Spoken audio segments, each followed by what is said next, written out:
Welcome to Mutual Exchange Radio, a project of the Center for a Stateless Society. I'm your host, Zachary Woodman. Joining me today is Jesse Spafford. Jesse is a research fellow in philosophy at the Trinity College Dublin, working on his project REAL, Rights and Egalitarianism. Jesse's research is focused on social and political philosophy, with particular attention paid to debates between libertarians, socialists, and anarchists over the status of the market and the state. His particular interests are in left-libertarianism, although a very distinct variety from the left-libertarianism advocated by the likes of those of us at C4SS, a philosophical position that holds certain moral principles traditionally associated with libertarianism are compatible with egalitarian views about distribution of resources. While standard accounts of left-libertarianism emphasize the mere compatibility of libertarian and egalitarian principles, Jesse seeks to demonstrate that core libertarian principles actually entail that goods should be distributed in accordance with the egalitarian principles typically associated with the socialist left. I wanted to have Jesse on because it is often presumed that if you are more of a social anarchist or more of a libertarian socialist, you must be more skeptical of the radical claims to individual rights and self-ownership that many right libertarians traditionally associated with the like of Nozick and Rothbard sometimes make. But Jesse turns this on its head.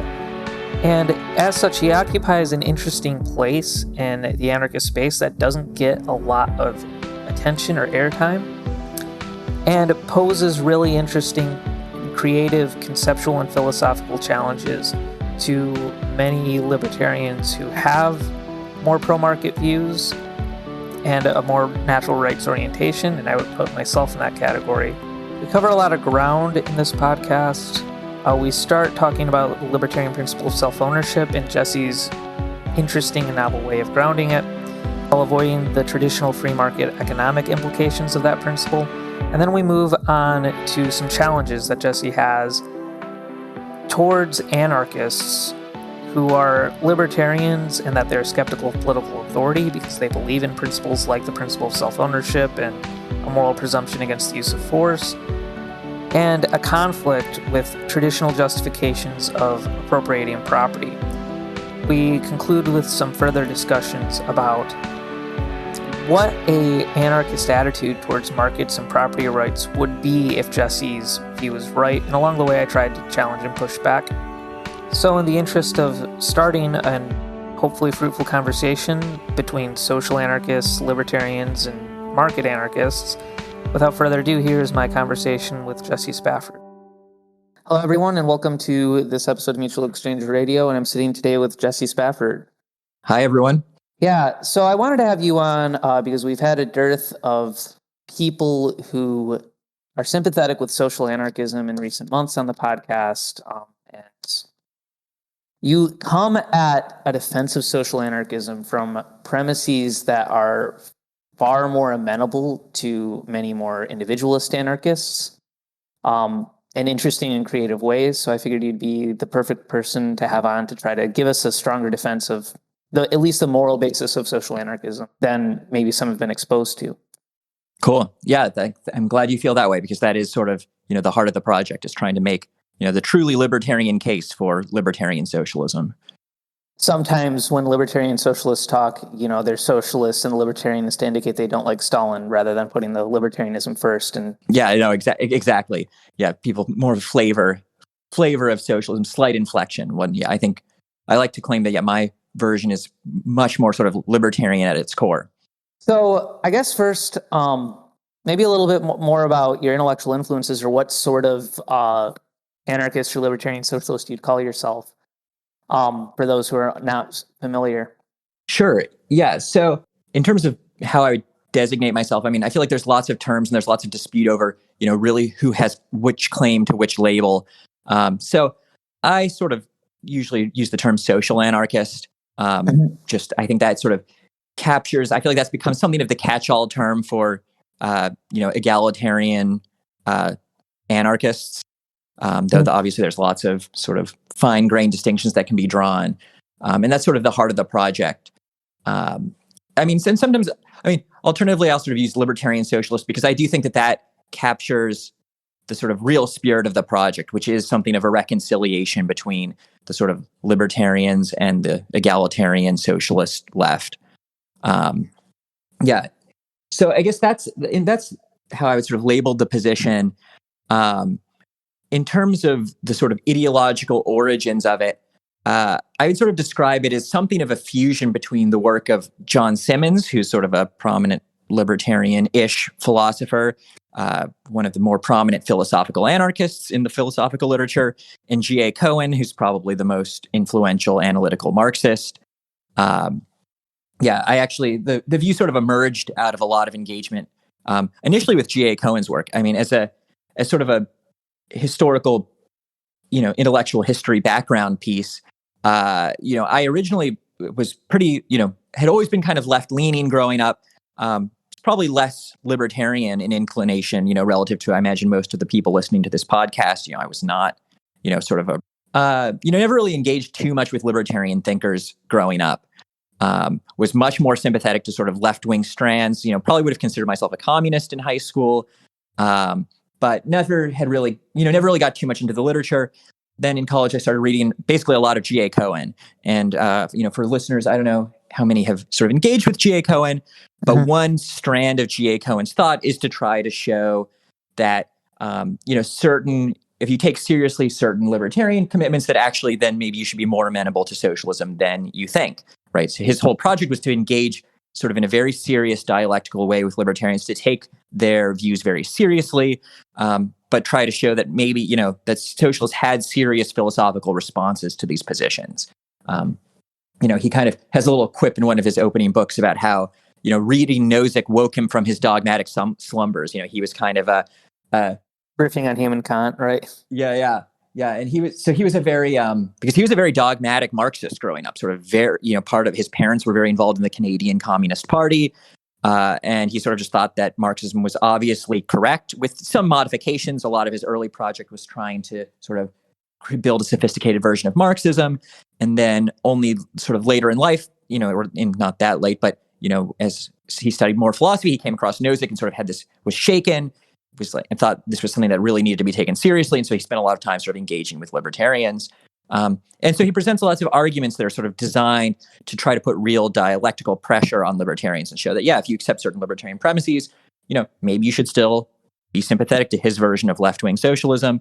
So, for example, one of the points he likes to make is he has one line of argument that he presses is that people who care a lot about freedom should maybe be more sympathetic to egalitarianism, because he argues, for example, that how much money you have is actually a form of freedom. He might think of money as actually little freedom tickets that you can use to do a variety of things. And if you have X amount of money, then that means you have some disjunctive set of options that you can engage in. And if you have very little money, that set is very small. And in fact, you're sort of almost locked in by the borders of other people's property that you aren't allowed to access. Well, if you have a lot of money, then you can sort of buy access to all these things. And you have a lot more freedom. So he's sort of like, if you just care about freedom, then you should care about, then maybe you should care about the distribution of wealth, because to have more wealth is to have more freedom. That's sort of very quick. Anyway, all this to say, I started engaged in these arguments, and as sort of a young person who sort of was considering themselves more kind of communist leaning, I thought, this is a pretty neat trick, right? It's, this is clever. It's dialectically useful. To show that if you take sort of seriously certain libertarian premises, you maybe end up with more egalitarian conclusions. And then it was funny, as I sort of thought more and more about these arguments, I was kind of like, I think that these libertarian premises do lead to egalitarian conclusions in this way. And I think that all the libertarian premises are true, right? Because, I think for G.A. Cohen, a lot of it is presented a little bit more dialectically. It's like, if you think this, then, you should end up here. And I was kind of like, and I think you should think this. Like, I think the libertarians are right about a lot of these really core things. And that sort of shift my self-conception a little bit. All of a sudden I started to notice that, maybe all along I had had a lot of sort of very libertarian sort of intuitions and sympathies. In certain respects, while always, sort of preserving that egalitarian streak.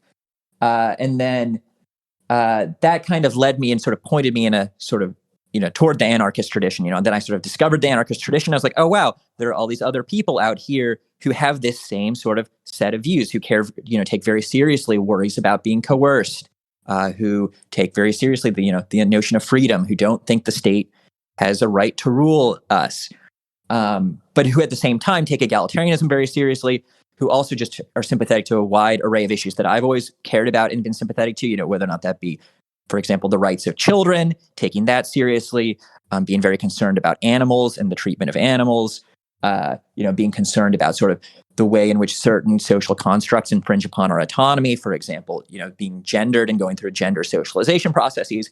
And so I've sort of discovered, mainly online, this whole community of people who shared this constellation of views. And then since then, a lot of the project has been, that sort of made me think, oh, there's like a real philosophical research program here to try to sort of formalize and take seriously these views, and present it in a way that, to my knowledge, not many analytic philosophers have done. Yeah, I don't think any analytic philosophers have taken either strand of anarchism super seriously. There are more individualist anarchists among analytic philosophers, but when I say more, I mean there are like 5 or 6. Right, I know it's funny. Yeah, it's a small community, but at the very least, there are like some visible and influential people. But it's interesting to then compare that there's just a total absence, really, of. I mean, there's a few, but they're not very prominent, and I feel like don't get a lot of play in the sort of ongoing philosophical discussions in a lot of journals. Yes, which is a weird absence. And it feels like most of the social anarchists who are around are like closet social anarchists, if that makes sense. Either, like, I talk to a lot of people who do like Phil Mind or something like that, and find out they're very social anarchists. And my roommate is one of these. Find out, they're big social anarchists, and then they just never work on it in their actual philosophical career. Right. So it's good to see that. I imagine there are probably more left-leaning anarchists in philosophy generally than there are right ones. They're just not writing about it.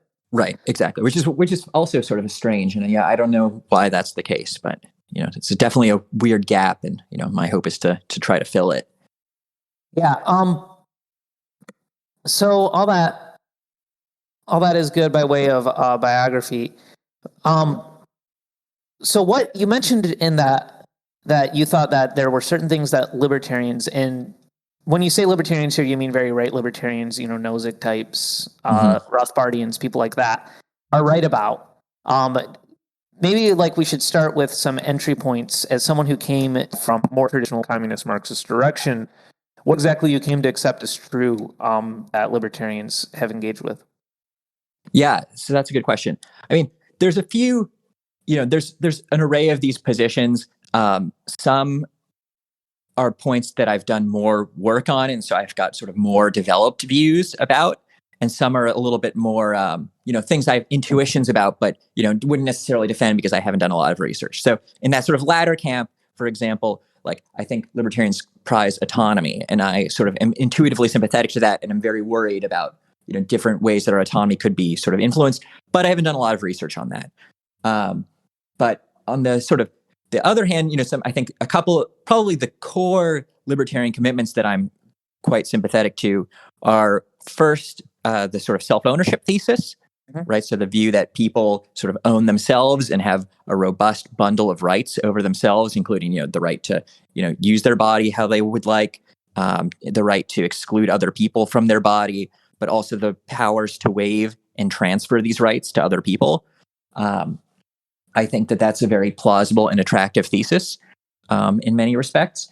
And additionally, I'm very sympathetic to the sort of philosophical anarchist position and the rejection, which is the rejection that there are any legitimate states. And there's sort of different ways that people cash out these positions, but probably I say the main way I've seen people like to cash it out is in terms of whether or not the state has the right to impose or the power to impose obligations upon you without your consent. Right. Right. And, then can the state pass laws, and then are you obligated to comply with those laws without your consent? And, the philosophical anarchist says, no, there are no such states that have this power. And that's something that I'm very sympathetic to as well. So I think those are probably the core libertarian views that I am sympathetic to, and that I think, have done enough work that I'm sort of comfortable defending them. So the philosophical anarchist position isn't necessarily a distinctly libertarian view, right? Wasn't Wolff the first one to defend it from a very analytical Marxist perspective. Well, I mean, his defense of it sounded very libertarian to the point that Rothbard was a fan of it. Right. I mean, I think a range of people end up being philosophical anarchists without necessarily, taking on the sort of other commitments that anarchists like. Right. I mean, you could, but I mean, in some sense, I do think it is sort of intrinsically libertarian in a sense, right? At the very least, I think that it's a position that is probably, nearly universally affirmed by libertarians, and it is one that I think is sort of motivated by sort of core normative intuitions that support various other sort of libertarian views and positions. Right. So yeah, I mean, you definitely could accept that and not take on a lot of the other anarchist baggage, but I do think that it is very distinctly libertarian or anarchist in orientation. Yeah, I'm inclined to agree with that. So you mentioned self-ownership is a core motivating feature of what you view makes your view distinctively libertarian. But you also want to combine it with these egalitarian insights from, the more socialist tradition. right. Historically, most people have viewed those as being in tension for Nozikian reasons pertaining to, well, if we are preoccupied with individuals choosing what to do with their bodies, that might lead to not just their bodies, but themselves, their live projects, et cetera, et cetera. That might lead to distributions of resources that are unequal. And so you're sort of at an impasse between a choice between distributive justice and this entitlement, historical featured centered of justice. How do you view those two as coming together? Or how do you try to perhaps more accurately put a tension between those two? Right. Yeah, no, that's a good question. And the answer is a little tricky because it starts to get a bit technical. So this is, I mean, basically the position that I want to advance is sort of surprising that it affirms, that people have self-ownership, right, have these ownership rights over their body, but struggle to extend those sorts of ownership rights to the world, right? So this is sort of because this is the big question, right? Lots of libertarians, sort of uniformly, I think amongst natural rights libertarians think that people have this sort of own themselves and have self-ownership rights. But then there is this question of, well, how do you extend those rights into the world? And there's lots of different theories here about, how that sort of comes to be and how you sort of establish external property rights. And sort of my project is sort of picking up this sort of standard social anarchist line that rejects the existence of external private property, right? So I want to say, yeah, you own yourself, and then there's just attempts to try to show that this ownership can be extended over external objects does not succeed. And there, it's a bit of a tricky project because in a way, it's sort of a negative project, right? It's hard to show. Basically, I have to try to consider all the different justifications that people have for trying to establish private property and how you might extend this ownership over yourself into the world. And I have to try to show that all of those don't work. So that's sort of the way that the project functions.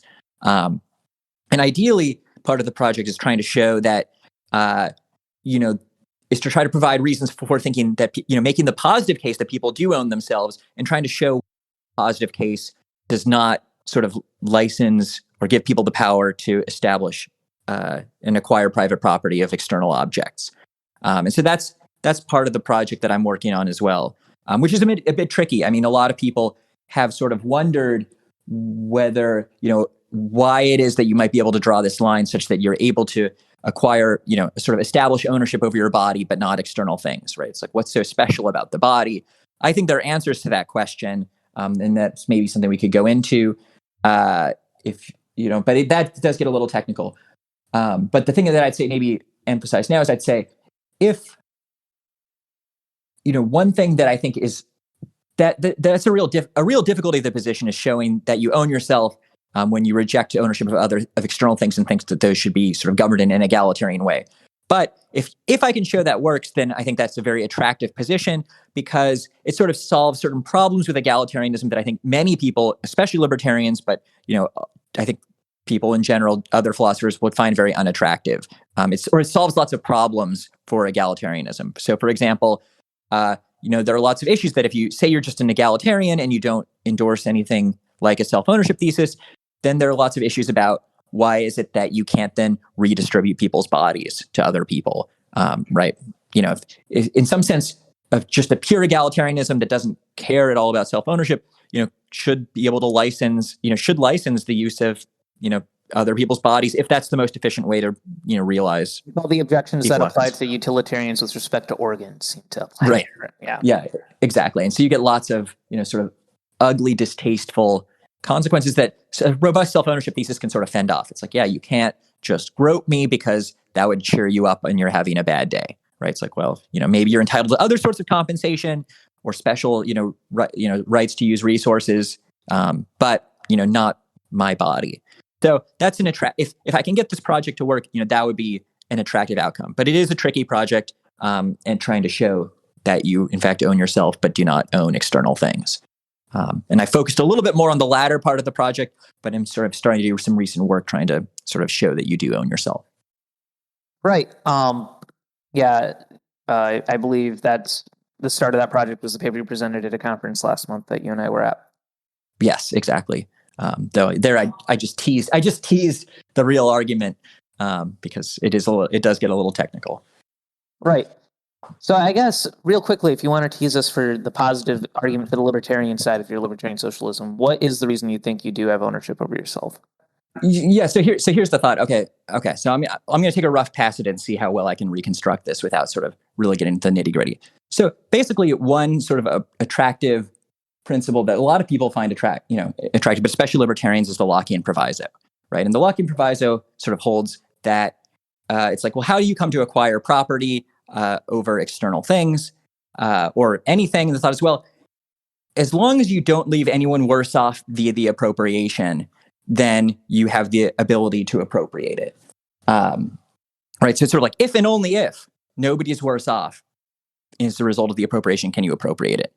But in some sense, this is a little imprecise because, what I want to say is technically, appropriation doesn't leave anyone worse off, right?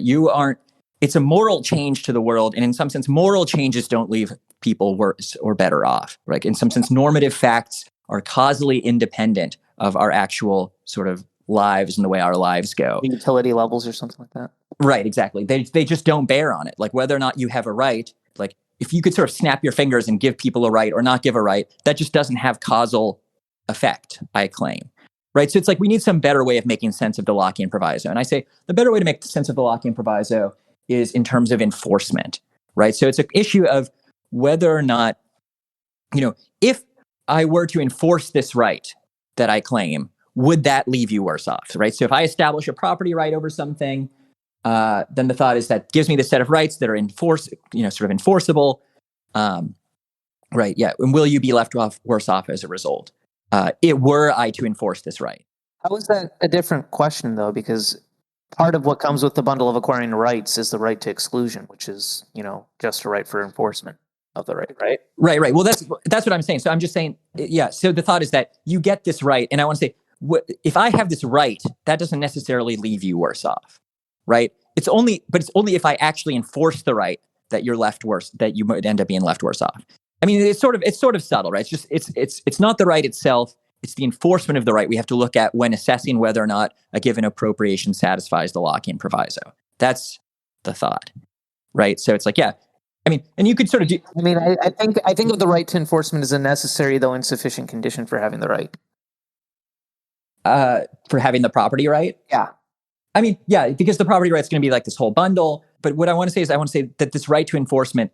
The question is whether or not you have the bundle at all depends upon when you're assessing whether or not this bundle satisfies the Lockheed Proviso. The relevant test has to be what effect would it have on other people were you to enforce? Okay, I can agree with that. Yeah. Right. So yeah, so I don't. This isn't intended to be terribly controversial. It's sort of just a fussy point where it's like, oh, actually, the right itself doesn't leave people worse off. Right. It's only the actual exercise of the right that can leave people worse off. So that's what we have to look to when we're assessing whether or not the proviso is satisfied. Okay. So that's wait, sort of. Can we unpack that real quick? Not to dwell on this too much, but can we unpack that real quickly with like an example of something that isn't your body, maybe for standard libertarian theory? Right. So say that there is a spring water, a spring that produces fresh water. Right. And I want to appropriate it. Say you and I are stranded on a desert island and it's the only spring on the island, right? the thought is that if I appropriate it, this now gives me, were I to appropriate it, I would have this set of rights, including the right to exclude you from the spring. And the thought would be, so now the question is, well, are you worse off in virtue of my appropriation? And I want to say, well, technically, if we're just concerned with does my acquisition of these rights, of this bundle of rights, does that leave you worse off? I say no, right? Because it's a moral change to the world, and that doesn't have any causal effect on you. But were I to then actually exercise my right and exclude you from the spring, such that you, then die of dehydration, then the claim would be, well, now I've left you worse off, right? So it's not my having the right itself doesn't leave you worse off, but my actual sort of enforcement of the right leaves you worse off. And I say, in virtue of that fact, my appropriation does not satisfy the Lockheed Proviso in this case. Right. Okay, so where having the right consists in just like using it, taking water out of the well, whatever, right? Right. It's right. Because having the right, it's some sort of, it's a moral fact. It includes all these sort of things that it's basically a set of propositions about what's permissible. That doesn't seem to generalize, because if there's a very limited amount of water and your use of it will exhaust the well, then that would still leave someone worse off. But okay, fair enough. Moving on. Right. So, that's a question. So there is an issue of like under scarcity, if you can sort of acquire, if the acquisition of use rights like leave people worse off, right. If you exercise in it. Yeah. And that's sort of a question. And I mean, that's a good question. I don't have strong intuitions. I mean, partially I'm tempted to say, well, maybe, if you using some water, like leave somebody else much worse off, right, then do you have a right to use that water? I don't know. Maybe not. But maybe so. Like use rights, I think, are easier to justify in general than things like exclusion rights. I think they're sort of more demanding. So, before moving on, can we spend, because that's going to be an important point coming up, I think. Can we spend a bit more time as to why those are more demanding to justify? I think this is a bit more sort of like, I don't know if people have, maybe some people have made this case a bit more rigorously. But yeah, typically, I guess it just does seem sort of a presumption grounded in intuition that, if you just sort of want to do something, that has a lower justificatory burden than if you want to sort of prevent somebody else from doing something, especially if you want to exercise coercion, sort of against people. Yeah. Right. And so, I don't know if I could give you right now sort of like a good argument for this claim. But I think it is a widely shared intuition among people it seems like there'd be a clear argument from self-ownership, for an example. Right. That could definitely be the case. So all this is just, I am sort of trying to, I do want to sort of sidestep it a little bit and sort of sidestep the question of just acquiring use rights and whether or not people have use rights over things. Okay. And just to make, I just want to make the more minimal sort of conservative claim that, if you want to acquire this sort of robust bundle of rights that includes exclusion rights, that might sort of be more demanding and require additional justification, which is why that might have to satisfy something like the Lockheed Proviso in a way that a mere use right might not. I think that's sort of the thought. Yeah. Okay. So that's the sort of Lockheed Proviso piece of the argument, right? So the thought is you have to justify the acquisition of property rights. Those property rights are justified if and only if the enforcement of those rights doesn't leave anyone worse off. And so what I sort of want to claim, and basically what I want to claim is when it comes to acquiring ownership over external things, this condition is almost never satisfied. It's very hard to come up with a case where you're outside of total plenitude, the absence of scarcity. It's very hard to come up with a case where you acquiring an object would, does not give you rights such that if you enforce them, you would leave others worse off. That's something I can get into, but I want to sort of focus on the positive side of this, which is, well, how does this get us self-ownership, right? So there's sort of this skepticism about external property, but I want to say, well, how does this get us sort of self-ownership? And what I want to say is, well, again, what we're concerned with is, does my enforcement of something leave you worse off? And what I want to say is, well, there's something funny when it comes to the self, right? Because what I want to say is, meaning your body. You're not going like super metaphysical with necessarily. Right. Well, mainly your body. In some sense, this this question will come, the argument will hang ultimately on what you think the self is. And so how sort of, there will be different metaphysical views about what the self involves.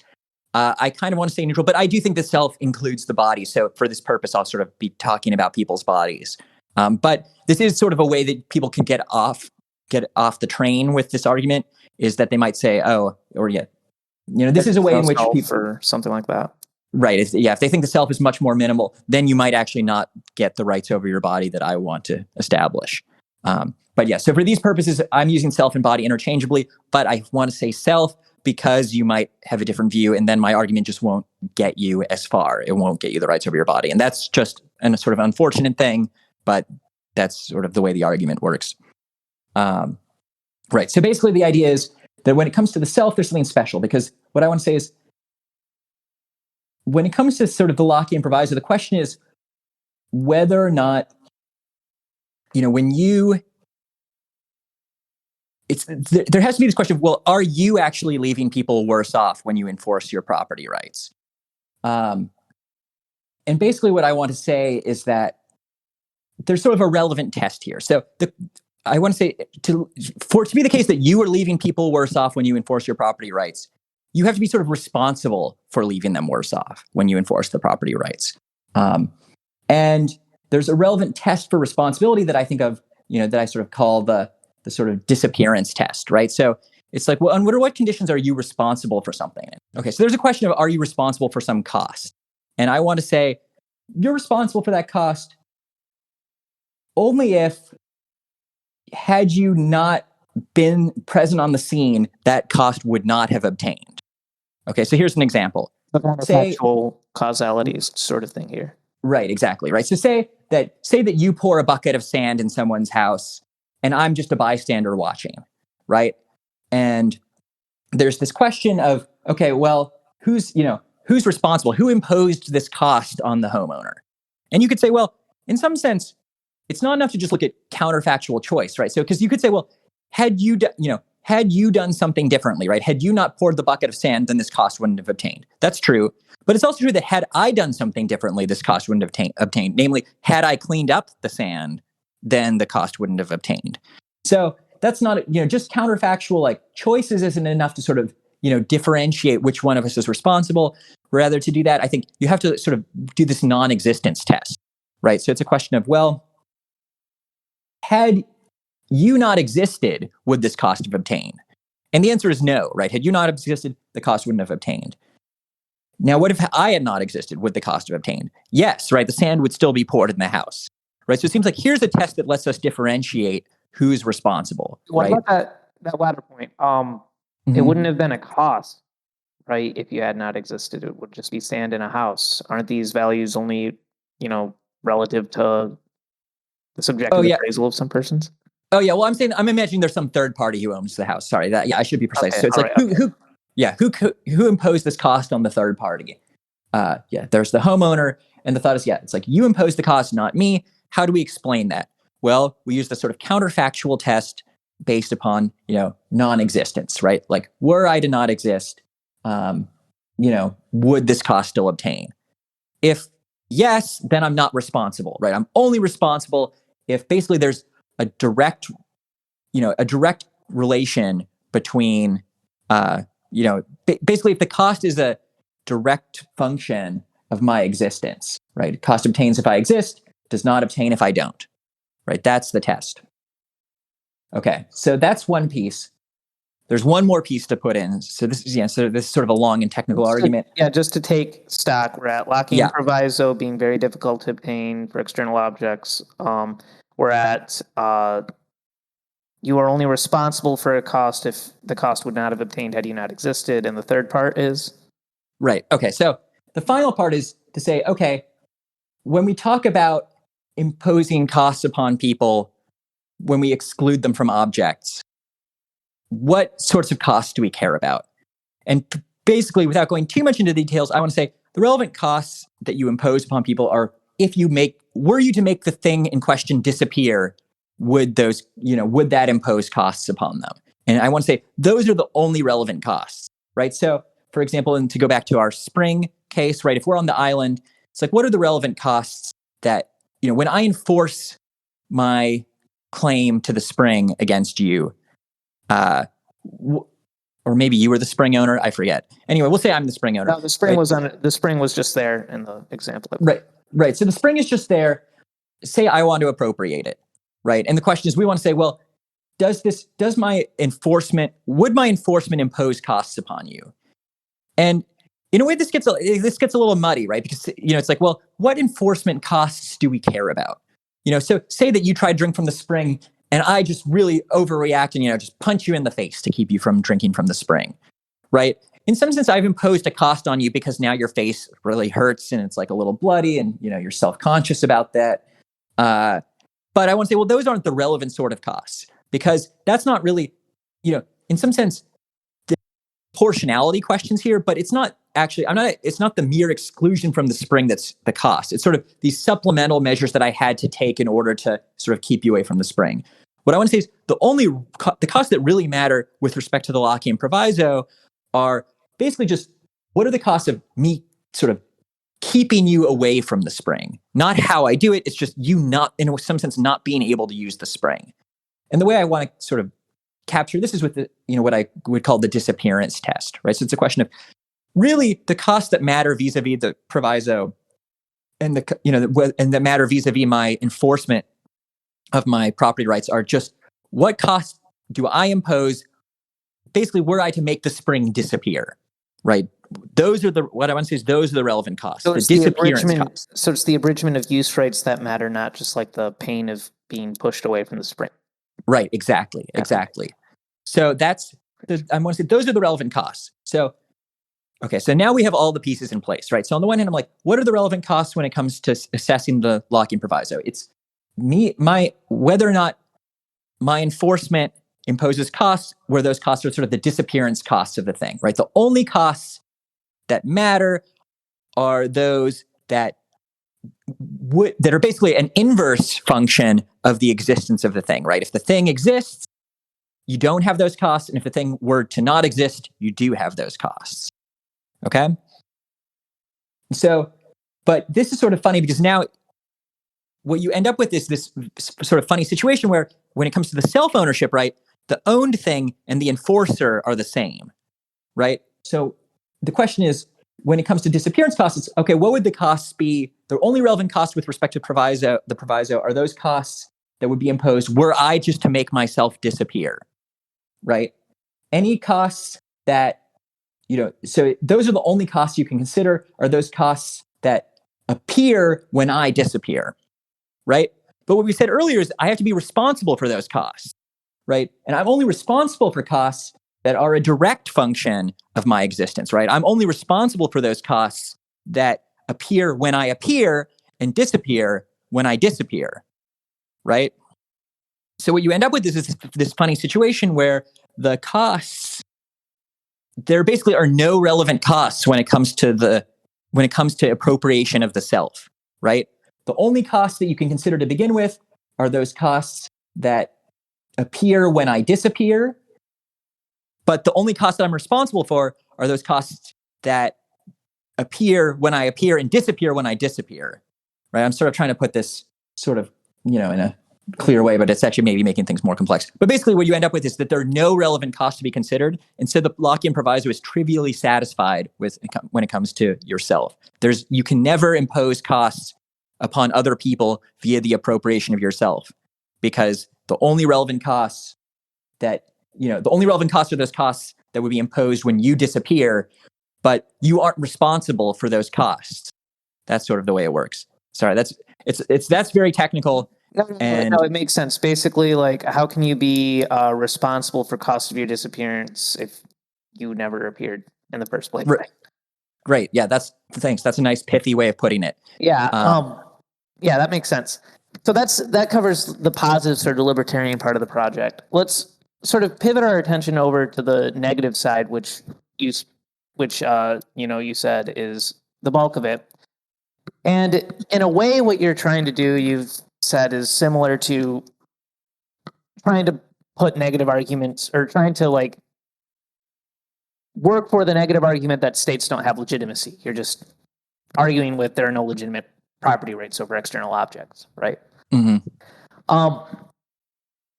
So what does that project exactly look like? I guess start off, try to motivate us why libertarians, who are usually thought of, right libertarians at least, very partial to property. And even some of us at C4SS, with more Rothbardian inclinations, act this way sometimes. And most in the individualist anarchist tradition, going back to Ben Tucker, have kind of had stance like that, right? Mm-hmm. So why should Right. we be motivated in some sense to want to say that property acquisition requires special justification in the same way that we would with states? Thank you for listening to this episode of Mutual Exchange Radio. I just wanted to put a plug in for the center and all the good work my colleagues do there. If you're enjoying this conversation, you can read or listen to more about the theory and practice of market anarchism at c4ss.org. There are years' worth of articles, books, and zines on current events, philosophy, politics, and economics of anarchist theory.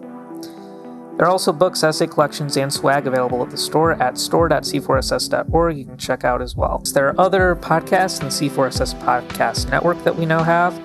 There is The Enragés with Joel Williamson, where Joel sits down with writers at C4SS to discuss recent work that we've been doing.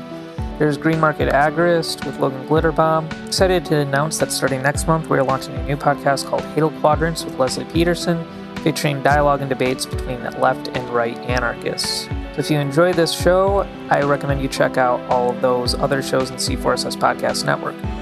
This show, all those other shows, and everything else we do at C4SS would not be possible without our generous donors on Patreon. If you want to support the show and everything else the center does, you can go to patreon.com/c4ss.org. That's patreon.com/c4ssdotorg. I have more information about how you can support the show and the bonus goodies you get for doing so at the end. But for now, here's the rest of my conversation with Jesse. So why should we be motivated in some sense to want to say that property acquisition requires special justification in the same way that we would with states? Yeah. So right. So I do want to sort of suggest that there is, a parallelism here. So I mean, there's sort of two ways I think to intuitively motivate this for sort of property sympathetic libertarians. Right. One way I think is just to appeal directly to certain sort of intuitive libertarian considerations, and a second way is to appeal to sort of the analogy with the state. I do a lot more of the latter, but to sort of do the former quickly, right? I think one reason that libertarians should be sort of intuitively sympathetic to this project is because you might see property as sort of infringing upon certain core libertarian values and concerns, right? So, for example, when I, say there's some unknown bit of land, I want to appropriate it. Well, now, once I appropriate it, you might think that I've imposed upon people in certain ways, right? So in one respect, you might think that I've imposed certain obligations upon people without their consent, right? All of a sudden now, before they were free to use this thing, now I claim to have established this, obligation, that they refrain from using this thing, one that might conceivably leave them worse off, right? And I think that is something that many libertarians have this sort of visceral, intuitive rejection to, the thought that some people can just unilaterally impose obligations upon people, right? If I were just to say, Zach, I sort of command you to do 20 push-ups, and I claim that you're now obliged to do that. I think the reasonable response would be, who died and made you king? You don't rule me. You don't get to just impose these obligations upon me. I never, were I to agree to do this, then certainly, right? Then I would have this obligation. But it seems like intuitively you might be like, no, you don't get to just impose obligations on me. But you might think there's a key disanalogy there between imposing negative obligations not to impede on my property and imposing positive obligations to do push-ups, right? Right. So why should we go for the stronger version that says you are never allowed to impose new obligations on someone, full stop, positive or negative? Right. So so that's a distinction you could draw. I think there's two sort of worries about this. The first is say you grant the distinction. You might think that it still seems like there's something viscerally objectionable or intuitively implausible about the thought that people can sort of have the power to unilaterally impose even negative obligations on you, right? Say I just say, Zach, I forbid you from drinking Coca-Cola. right? That's in some sense would be a negative obligation, right? You're obliged to refrain from doing this particular thing. But again, it seems like that isn't just an obligation that I have, am able to impose upon you without your consent, right? So, okay. Makes sense. Yeah. Right. And then the second, I think there are some ways that you might worry about the distinction between negative and positive obligations.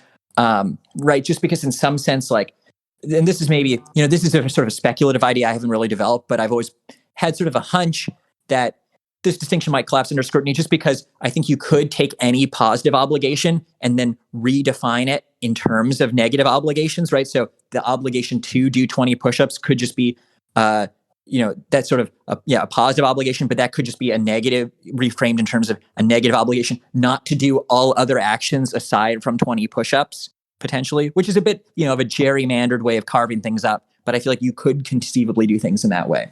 So that's a little bit more of a speculative technical one, but I think the first argument should be more, persuasive without sort of having to take on that extra baggage. And we don't have to get too into the weeds, but but it does seem like what we might say is that, well, you do have a sort of universal negative obligation to respect other people's self-ownership or something like that. And all property rights are doing are changing the empirical facts to rearrange it so that now more things count as part of the self-ownership or something like that when there's property acquisition. Right. So I think that's definitely, a sort of way you could go about things. And I do think there's sort of a consistent story to be told there. The worry, I think that there's a few worries that I have about this approach. Right. I think it is conceivably consistent, but basically the first sort of most straightforward replies I want to say that it seems like often, our objections to, say, you take a case where I say forbid you from drinking Coca-Cola, right? I want to say it seems like our objection to that sort of thing, it seems more sort of fundamental, right? It seems like there's something more just problematic about this power that doesn't have to necessarily invoke any sort of concerns about self-ownership. I feel like I've kind of, maybe I'm losing the thread here and I'm losing the thread of your question. But the way I sort of want to push things, like I feel like the way you're sort of trying to push things is you want to say, well, maybe our skepticism about, people having this power is sort of grounded in the fact that we have self-ownership. No, I think I'm mischaracterizing you here, but I'm basically just trying to pay lip service to Boss Van der Assen here. That's all I'm doing. Right. Yeah. So there is this thought that you might have that you might think, okay, if you're worried, you're worried about obligation imposition, but actually you might think, there aren't new obligations being imposed in a lot of cases, right? There's sort of, are these pre-existing obligations that, people, sort of prior obligations people have, and that there are certain ways of changing the world such that you then, that sort of changes your moral requirements without necessarily imposing new obligations. So Bas van der Wassen has this example. He says, say you own yourself and, that means that people have this sort of general obligation not to touch your body. Well, now you can change a fact about the world, right? You grow out your hair, say you didn't have any hair before, you grow it out. Now you might think, well, people are now required not to touch your hair. Have you imposed a new obligation upon them? Right. And Boss says no. He says, well, you already, he's like, all you've done is you sort of changed a fact about the world that interacts with this pre-existing obligation, and that this now sort of changes people's requirements. And there's nothing morally problematic about that. There might be something morally problematic about imposing new obligations upon them, but there clearly isn't something problematic about just growing out your hair and thereby modifying people's sort of their particular requirements while leaving their obligations unchanged. Right. That's sort of quickly his view. I think there's a way to sort of deal with this that, in my view, I think there's a way. So it's sort of like a bit of a background concern. Like, I think already people should be a little worried about this move.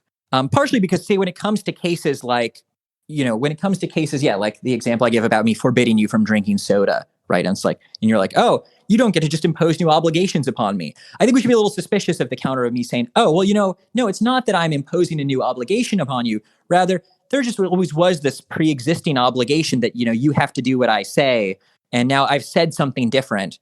And so therefore now I've changed your particular requirements, right? All I did is I changed a fact about the world. In just the way that, you might grow out your hair, I sort of issued a new edict and sort of thereby changed your particular requirements. But there's nothing problematic about that because I have imposed a new obligation on you.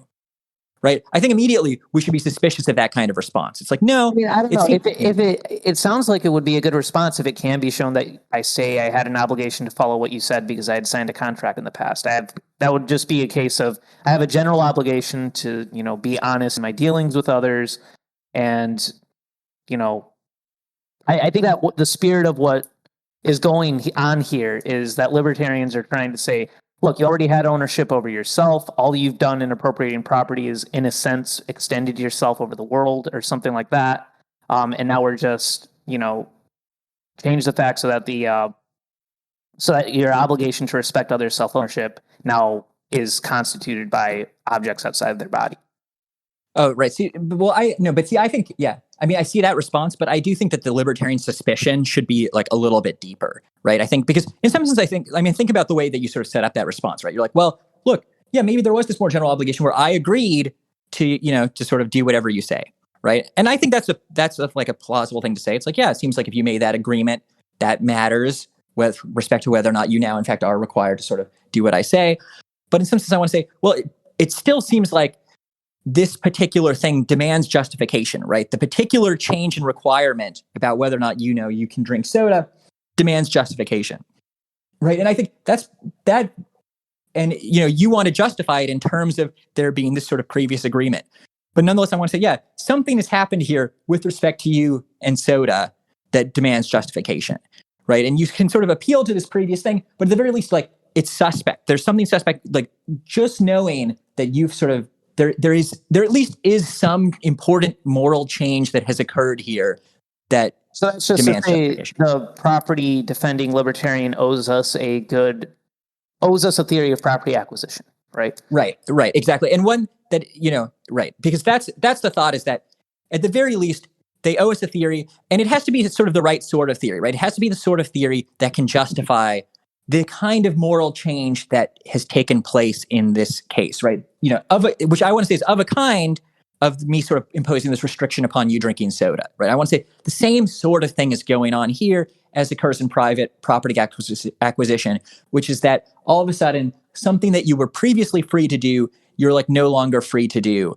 And it seems like libertarians, I think, should find that kind of change to be prima facie problematic, and it's something that demands justification, right? And so, in some sense, I'm like, that's why we should be suspicious of the sort of Van der Waals move of like, oh no, because in a way, I want to say, and this is sort of maybe a bit of an uncharitable gloss, but in a way, I kind of feel like his response is like, look, there's nothing to see here, right? No, not only is this a justified thing, but this just isn't even the sort of thing that has to be justified. It's commonplace. It happens all the time. There's no new obligation imposition of the kind that we should intuitively make us, ring alarm bells, right? That's not happening. And so my response to him is, I want to say, well, no, still is something, happening here that's problematic. And in a way, I want to say it's problematic in a way that growing out your hair is not, right? Because one thing I want to say is there's sort of an important difference, which is that when somebody grows out their hair, I want to say it actually isn't the case that you even get a new requirement, right? So the thought is there hasn't actually even been a moral change in a case like that, where, all of a sudden somebody, you weren't required to touch their hair previously, and now you are. So this is a bit of a speculative argument as well, but I want to say, actually, you were always required not to touch their hair, even when they didn't have hair. So this is sort of my more technical reply to Van der Waals, but I want to say, yeah, in that case, there isn't even a requirement change. The requirement is always the same. You're required not to touch parts of people's bodies that they don't even have. And the fact that they then realize those parts of their bodies, you're still, you're required not to touch them then, but you always were. By contrast, when it comes to private property acquisition, I want to say there's something uniquely problematic here where, that's actually a case where you do have a real requirement change, where before you were permitted to do something, to use some object or resource, and then all of a sudden somebody claims that, that they get to do something that prevents you from doing that, that now renders it such that it is impermissible that you do that thing without your consent. Right. So I want to say there actually is a disanalogy here between sort of more familiar kinds of ways of, supposedly affecting people's requirements and, that are sort of fine and unproblematic, like growing out your hair, and things like private property acquisition, which I think actually are importantly morally different in a way that should raise sort of the red flags that demand, that should make us think, oh, this demands justification, right? There really is this sort of important requirement change when it comes to private property acquisition that there just is not when it comes to more pedestrian activities like growing out your hair. What about the other comparison? You were comparing the rights that property owners acquire over their property to the sort of thing that needs to be justified for the same reasons we would want to justify the right of a state to rule over a territory or something like that. I think to a lot of right libertarians, those sound like very different things. In one case, we're talking about some massive collective political entity. In the other case, we're just talking about, individuals going out and mixing their labor, whatever the story is. So how exactly does that analogy, work? And how do you see that dialectically following a lot of the same things that our skepticism about political authority follows? Right. Great. So I think that there's sort of two ways you can draw this analogy to the state. And, you sort of have flagged some disanalogies, and sort of I'll address those in a second. But basically, you might think that property owners are similar to the state in two ways. First, I want to say that they claim the same sort of moral power that states claim, that I think libertarians and anarchists should think is particularly problematic. Right. And what I want to say is this is just the power of, political legitimacy. Right. So there's sort of this thought that, many people have and that anarchists sort of rail against, which is that states are legitimate in the sense that they are able to impose obligations upon people via edicts. Right. So the state passes a law, and then the state claims that now you are obliged to comply with this law, irrespective of whether or not you consented to do so. And, I think libertarians and anarchists rightly are very skeptical of this and say, no, how on earth could you acquire this power? You're right. This is a very sort of suspicious power. It really seems like the only way that, you could have this power with respect to us is if we have explicitly consented to power. Right. So that sort of is the, consent theorist critique of state legitimacy, right? Sort of most famously pushed probably by John Simmons. And I think that's sort of persuasive. But what I want to say is well, we should be a little bit more precise about exactly what power it is that states claim when they claim to be legitimate, right? And I want to say, well, it's not just that they claim the power to impose obligations on you by issuing edicts. Rather, it's a territorially specific power, right? So the thought is that states claim the power to be able to regulate your behavior in some specified region, by and large. I mean, there are caveats and nuances here, and the power states claim are sometimes a little bigger, a little smaller, but roughly that's the claim, right? They get to impose laws. It's not like you have to obey the law when you're, in international waters or in, China or whatever, right? Like if you're in, say, the United States, it's like when you're in the United States government gets to regulate your behavior and oblige you to do things. And it does not have that power when you're outside of it, right? So that's sort of the claim. So I want to say, in some sense, it's this sort of conditional obligation that they impose, where they say, if you're within this territory, then you are obligated to do this because I said so. That's the power states claim. And I take it to be that's the power that really libertarians and anarchists are skeptical of, and typically want to impose certain constraints on it and say, right, this is the sort of power that people can only acquire if they get consent, right? Mm-hmm. Okay, so then what I want to say, well, this is the same, but I would say this is the same power that people claim when they acquire property, right? When people acquire property, they say, well, here's this particular specified region, and within it, right, they claim a certain sort of right? And they claim the right to exclude other people from it, but also to conditionally exclude people from it, right? So if you sort of acquire some bit of property, you might say, all right, if you're within the scope of my property, you can only come within the scope of my property if you agree to say wear only red, right? That's something you could say as a property owner. Or the example Humer gave of you can party at my house if you agree to clean up after the party. Okay, yeah, that's fine. Yeah, right. So you can come into space, but you have to then clean up after the party, roughly.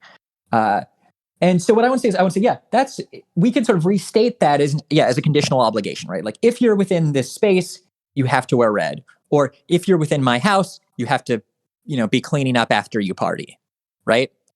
But as the way I've just sort of framed that, I think should suggest that that's the same power that states claim, right? The state says, yeah, if you're within my territory, then if I say you have to do this, then you have to do this, right?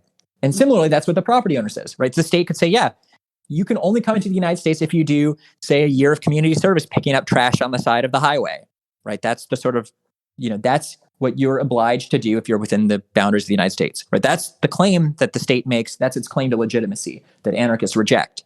But I want to say, yeah, that's the same claim that humor makes vis-a-vis, cleaning up in the house. Yeah, if you're in this space, then you have to do this because I said so, right? So I want to say it's the same power, right? So thus, if you think charging an admission to the amusement park is the same as taxation from yeah, right. No, that's a very nice way to put it. Yeah, right. Same. Yeah. So that's right.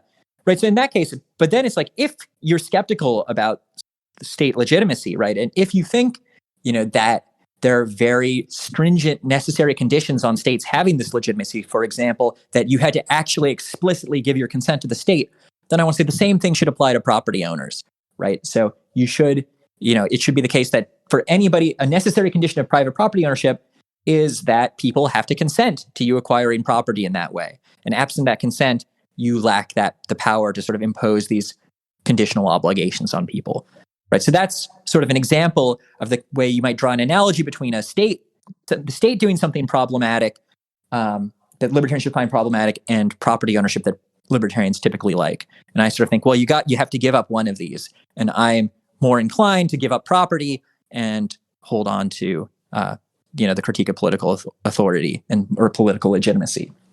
And now, granted, you sort of did bring up some disanalogy, right? So you're like, yeah, the state is like much bigger than individual private property holders. But in some sense, I want to say that sort of distinction isn't necessarily going to be relevant when it comes to, concerns about, about these sort of concerns about the moral powers people have, right? It sort of says, well, the fact that the state is a large collective entity, you might say, well, that doesn't really matter. My sort of skepticism of state legitimacy is independent of the size, right? It could be a little micro state, right? It could be a one-person dictatorship over a small, like the region of Andorra or something, right? It doesn't have to be that large. And you still might think, yeah, it still seems, just intuitively, or, there are, I think, strong libertarian intuitions that suggest, that should motivate people to say, oh yeah, this state is not legitimate. And I want to say, yeah, so it doesn't, there is a size difference between states and private property holders, but I want to say that's yeah, sort of, that's independent of the object of moral concern here. Right. So, if it is the case that, so far it sounds like dialectically what you've accomplished is that, look, libertarians owe us a special justification for property acquisition for all the same reasons that, non-philosophical anarchists owe us a special theory of political obligation. Mm-hmm. Or political legitimacy, I guess, rather. Though I maybe want to say, I maybe would want to put the point slightly more strongly, which is that, yeah, it's not just that you owe a special justification, but you owe a special justification of a certain kind, right? And I want to say, well, when we look to what libertarians and anarchists have said about state legitimacy, right, they've kind of given us theories about what it would take to establish state legitimacy, right? They've kind of given us theories about what the necessary conditions are of this. And typically those are quite stringent, right? Like if you take the Simmons line, right, it's like, yeah, you have to explicitly consent. And in some sense, Humer's argument is a little bit different, but, he sort of imposes similarly stringent views upon, what he calls political authority, which is a slightly different notion than this one, but, same general idea, right? So there's these sort of very stringent necessary conditions. So I want to say, well, if these are the same power, then it seems like those same necessary conditions that apply to state legitimacy are similarly going to apply to private property, right? So it's not just that you have to give me a good theory of private property, right? It's like it seems like we've already kind of given you a theory of private property that is imported from the political legitimacy debates, right? And that's a theory of, like the one posited by Simmons, which is, yeah, you have to get consent, right? That's the necessary condition of establishing political legitimacy. If property owners are legitimate authorities, therefore a necessary condition of property ownership is getting consent. And so that has to be your theory of property acquisition. So in some sense, it's not like, yeah, you can't just give me another plausible theory of property acquisition. It's like, it's kind of already, you're kind of locked in a little bit by the critique of political legitimacy, right? If you take that very seriously, not necessarily.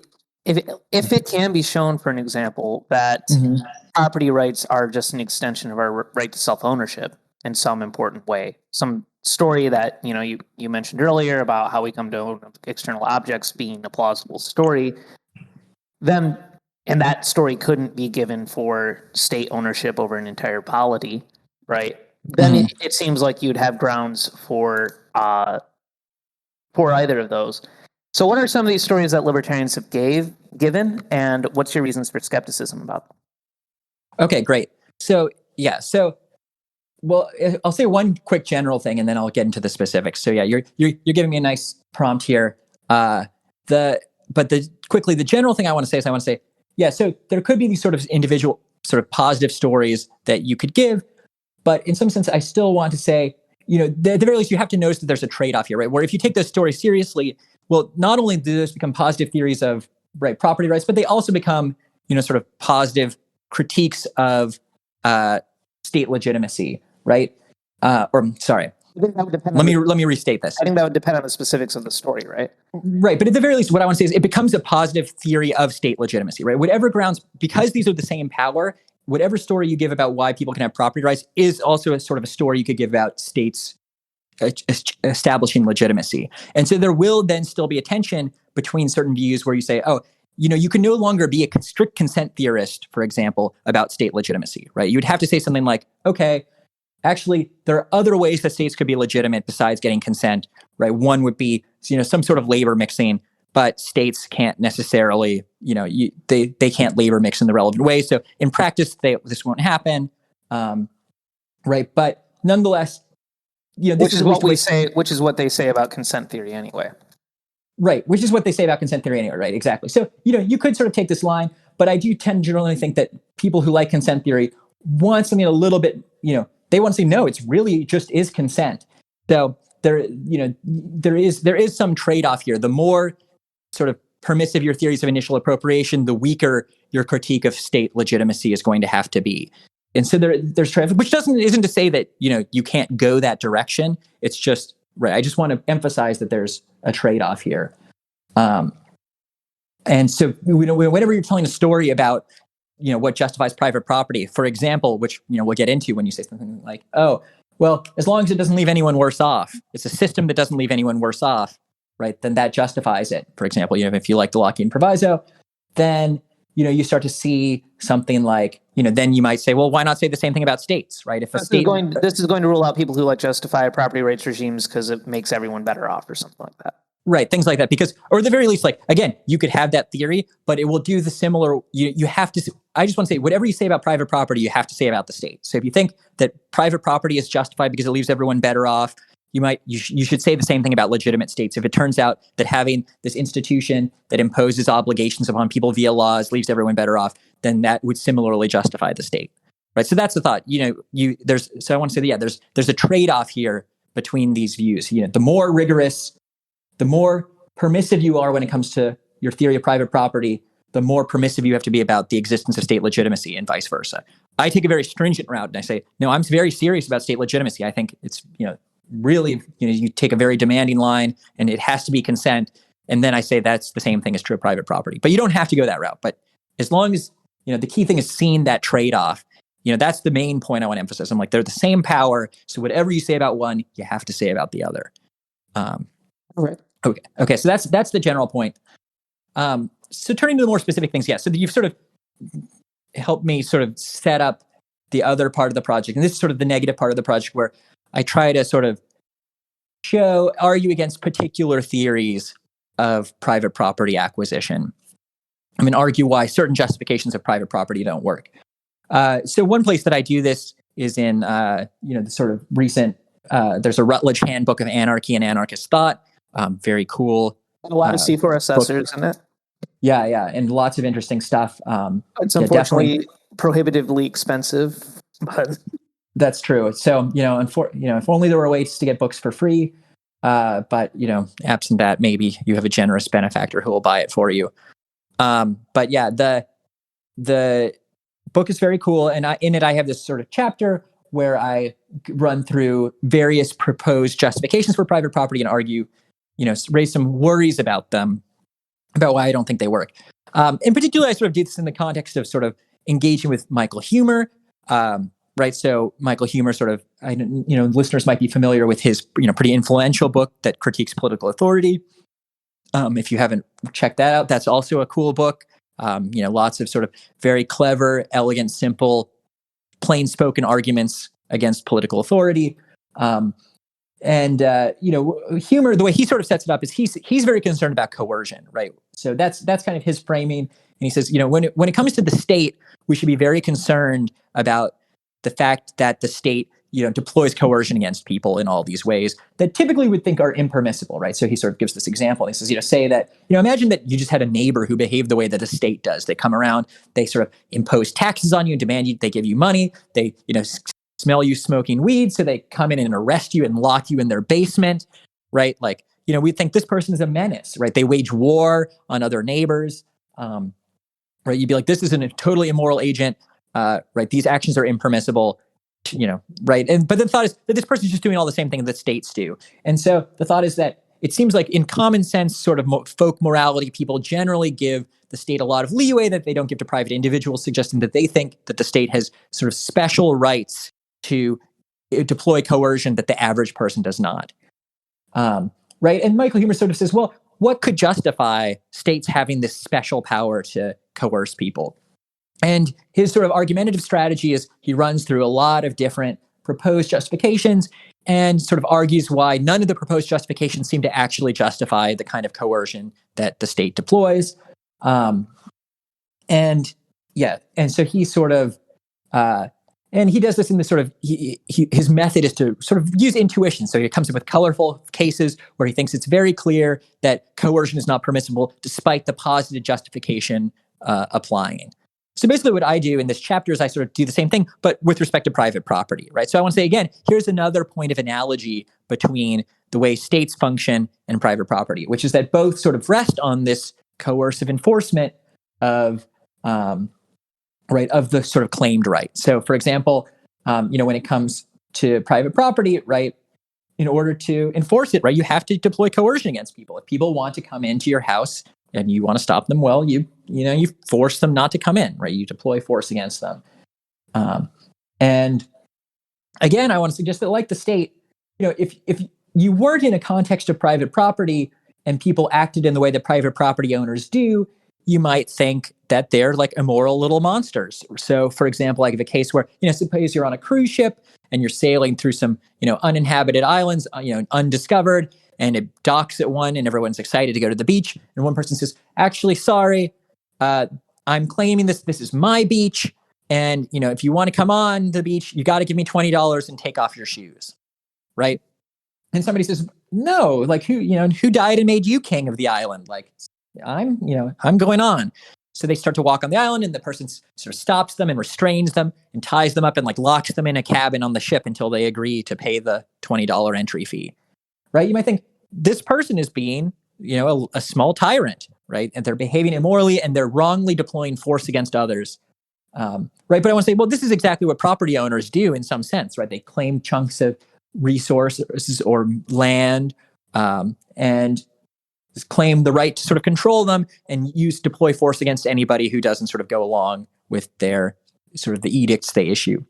So the thought is, again, it seems like private property just, it involves this coercion that requires some sort of justification. And there's a question of, well, what is it that could justify this, this coercion?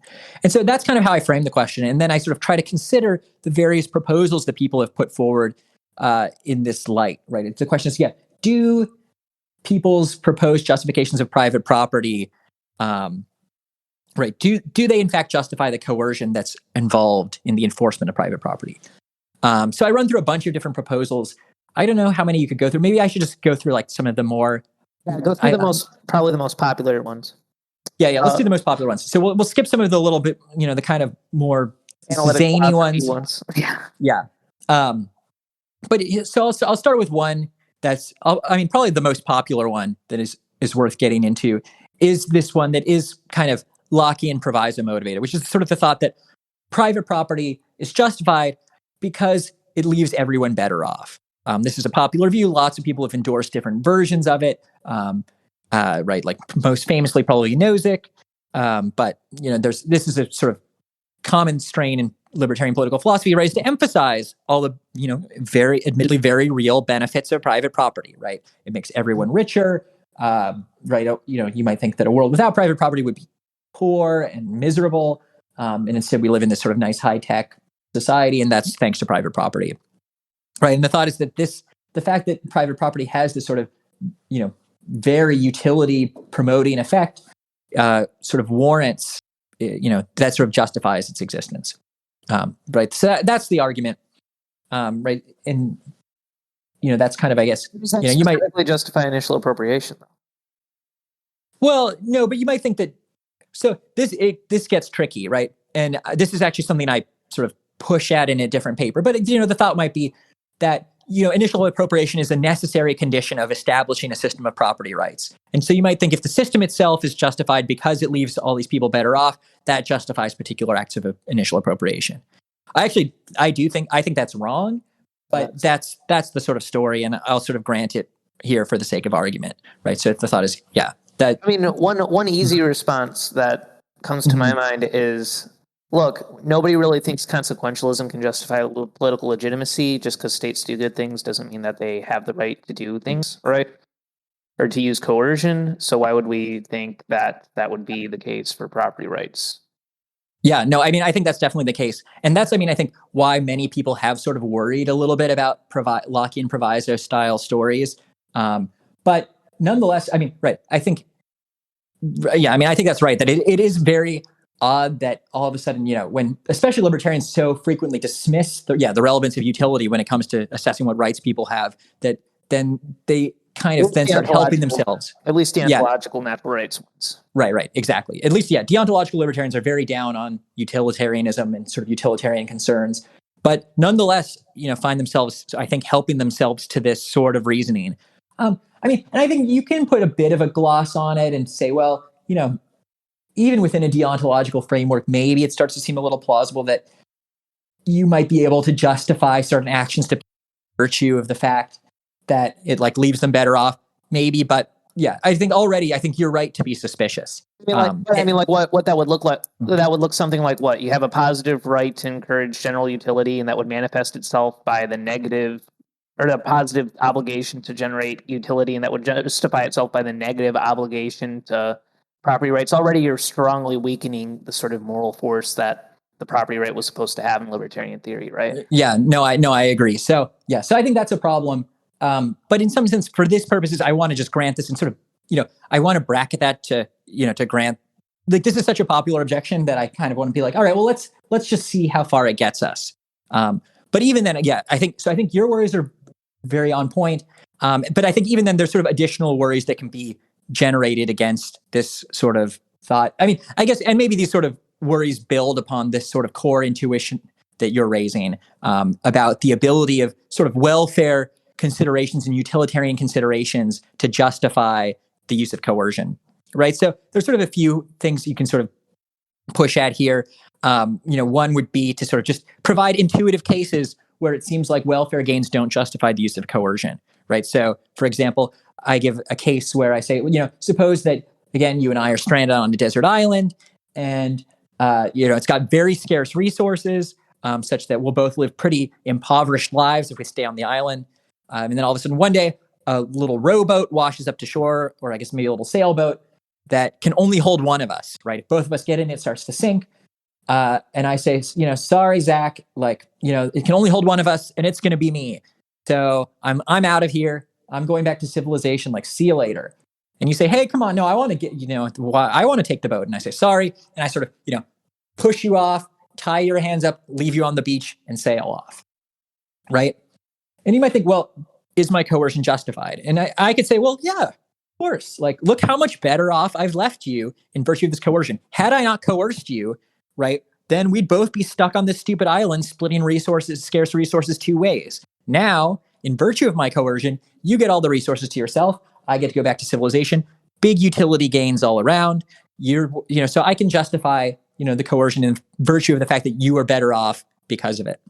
course, I right? would But it have seems the like same justification. the what? Of course, I would have the same justification for appropriation. Well, right. That's true. But in this case, it just happened that I was stronger. So, that's you were first, probably. right. Would be Or I what got the there first. Right. have to First. say, yeah. Yeah. So, but it seems like, but I think, that sort of, it seems clear that this justification, to me, at least in my mind, does not suffice, right? It seems like I'm not justified in tying you up and leaving you on the beach just because this ends up leaving you better off. Right. But if that's the case, then I'd say, the same thing should be true of private property, right? The mere fact that, maybe my excluding you from a piece of land ultimately leaves you better off. But it seems like that's not sufficient for justifying me actually coercing you to stay off that land, right? Just because I happen to, or the fact that I happen to get there first or be stronger, right? It seems like none of that does the relevant justificatory work that would justify this use of coercion. Right, so that's one example. Another thing that I do want to push back real quick on please. the Lockheed Proviso example there, or how the Lockheed Proviso applies there. It seems like what someone who believes in the Lockheed Proviso would want to say is you are running afoul of it by acquiring the boat. You're not abiding by it because you're abridging, and maybe this is what you're going to want to say generally about property acquisition, probably. So maybe you might fully agree with this, but you're abridging my ability to get home myself by excluding me from the boat. Right. So you might say, well, yeah, in some sense, right. You might say, yeah, you're leaving me. Right. So the question becomes, well, what's the relevant counterfactual when it comes to when it comes to the Lockheed Proviso, right? Because you could say, yeah, I do have a basis for complaint because in some sense, yes, you've left me better off by taking this boat because now there's more resources to go around. Right. So in some sense, I'm better off than I was. Worse off because now I can't use the boat. Right. Exactly. So in some sense, yeah, you've left me worse off because I can't use the boat. And like I could have been the one going back to the civilization. So in a way, you've left me much worse off than where I appropriate the boat and make use of it. Right. And so but like what I'd say, well, yeah, that's the same sort of complaint that can be directed against property owners, where it's like, yeah, in some sense, people, many generations ago appropriating all the oil, right? Like that's in some sense left me better off than I would have been if the oil had just stayed in the ground, right? Because they actually pumped, they appropriated it and claimed it and pumped it. And, now I can drive around in my car, right? Which leaves me better off than if I were on horseback. But on the other hand, I'm much worse off than I would have been if I was the one who got to sort of take the oil and pump it and, refine it and sell it for gasoline. And then I would have been like a billionaire, right? So, so I think, this analogous sort of concern is raised. That's certainly like, but in a way, I think on one very narrow understanding of the proviso, because libertarians have offered other ones that are right. Yes, that's a very fair point. So yeah, under at least particular ways of specifying the proviso.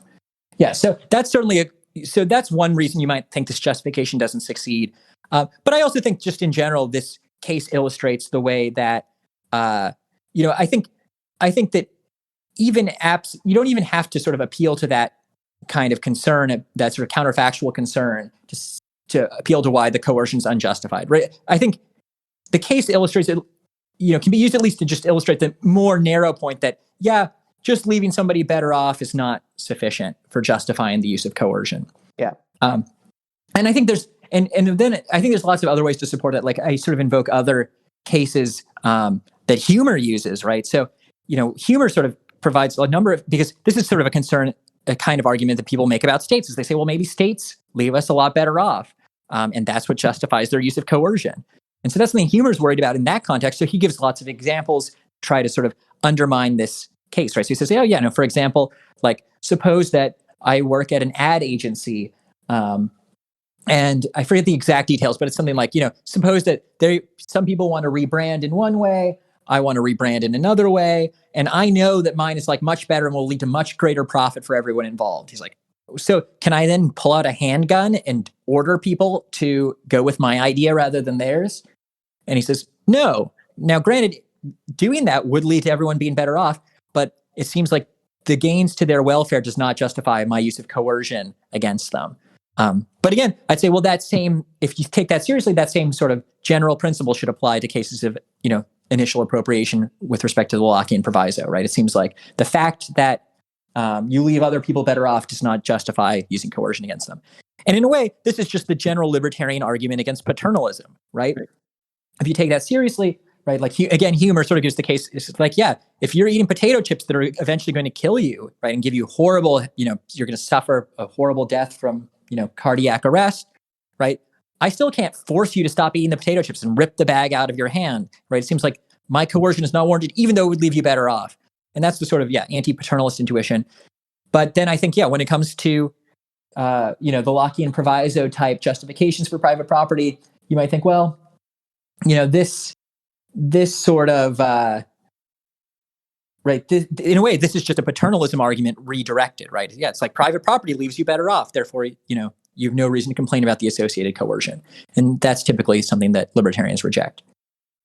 Okay. What about the other, probably more popular among natural rights libertarians, who I think are going to be more likely to be receptive to this line of argument? What are the other justifications, like blocking and labor mixing? Right. So I'll go through like the labor mixing argument. So, when it comes to labor mixing, I mean, there's like the very literal sort of interpretation of labor mixing, where the thought is, you literally mix part of yourself with the objects you appropriate and thereby come to own them. That justification has sort of fallen out of favor, partially for reasons Nozick raises. I mean, partially it's just a little bit metaphysically mysterious about whether or not there's actually literal mixing going on. Sounds like there's moral goo going spread out. Yeah, exactly. Right. So it's a little spooky. So people have generally moved away from that sort of interpretation of labor mixing to other versions. And I think probably the most plausible one is this one that sort of is an expropriation of labor theory. Right. And the idea here is that when you labor on something, it's not that you're literally sort of mixing this moral goo into the thing you're working on, but rather what you're doing is you've built your plans around this thing. You've sort of labored on it in virtue of sort of those plans. And then the worry would be that when people were to then come and use this thing without your permission and sort of manipulate it, and right, the thought is that would functionally be an expropriation of your labor, right? They would be sort of taking your labor from you. This is where libertarians say do things like compare taxes to slavery when they're hyperbolic moments.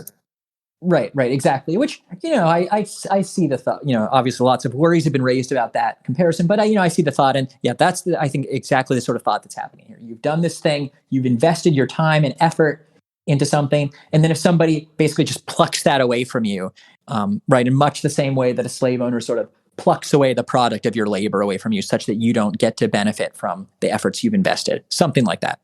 Mm-hmm. So the question is, so the thought then basically might be, here's the reason that your use of coercion is justified when it comes to enforcing your property rights, is because otherwise, basically, people using your property would be in some sense, a violation, basically it's justified because absent that, they would be expropriating your labor and, sort of functionally enslaving you in this way. So that's, as a result, because that would be sort of a bad state of affairs, you are then permitted to use coercion to prevent that bad state of affairs from arising. That would be the justification. So I think Eric Mack is somebody who has advanced this line of thought in some detail. But then again, I want to say that it's just not clear to me that this sort of justification succeeds in justifying the coercion associated with appropriation and private property.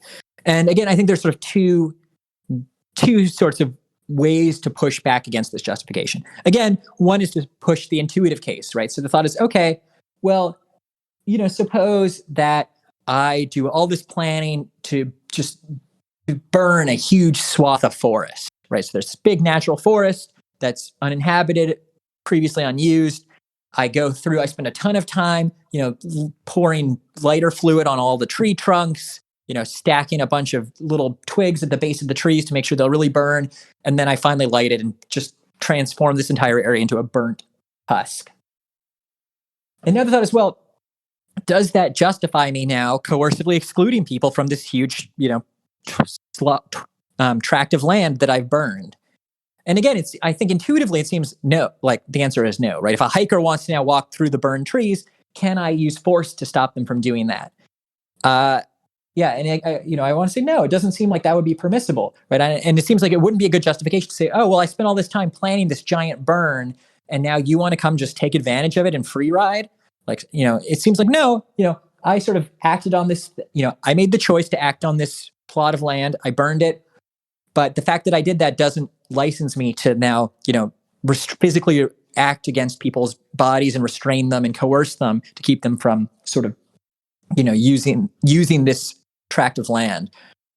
And things get a little complicated because you might say, well, maybe there's a difference between them just using it, right? Like hiking through, and them actually sort of say they want to now go through and chop down all the burnt trees that I've so carefully burned. But even in the latter case, I want to say, I'd say two things. I'd say, well, even in the latter case, right, so one is just use and one is sort of modification. And right, because you might say, well, maybe just the use doesn't actually thwart my plans in a way that modification might. But I want to say, well, even in the modification case, it still doesn't seem, I think, intuitively permissible for me to, forcibly restrain someone to keep them from chopping down one of the trees in the, thousands and thousands of acres that I've burned, right? Just because I've laid these plans doesn't seem to justify that. Alternatively, I would say, well, even if you were to grant that and you say, okay, there's an important difference here between mere use and sort of transformation, right?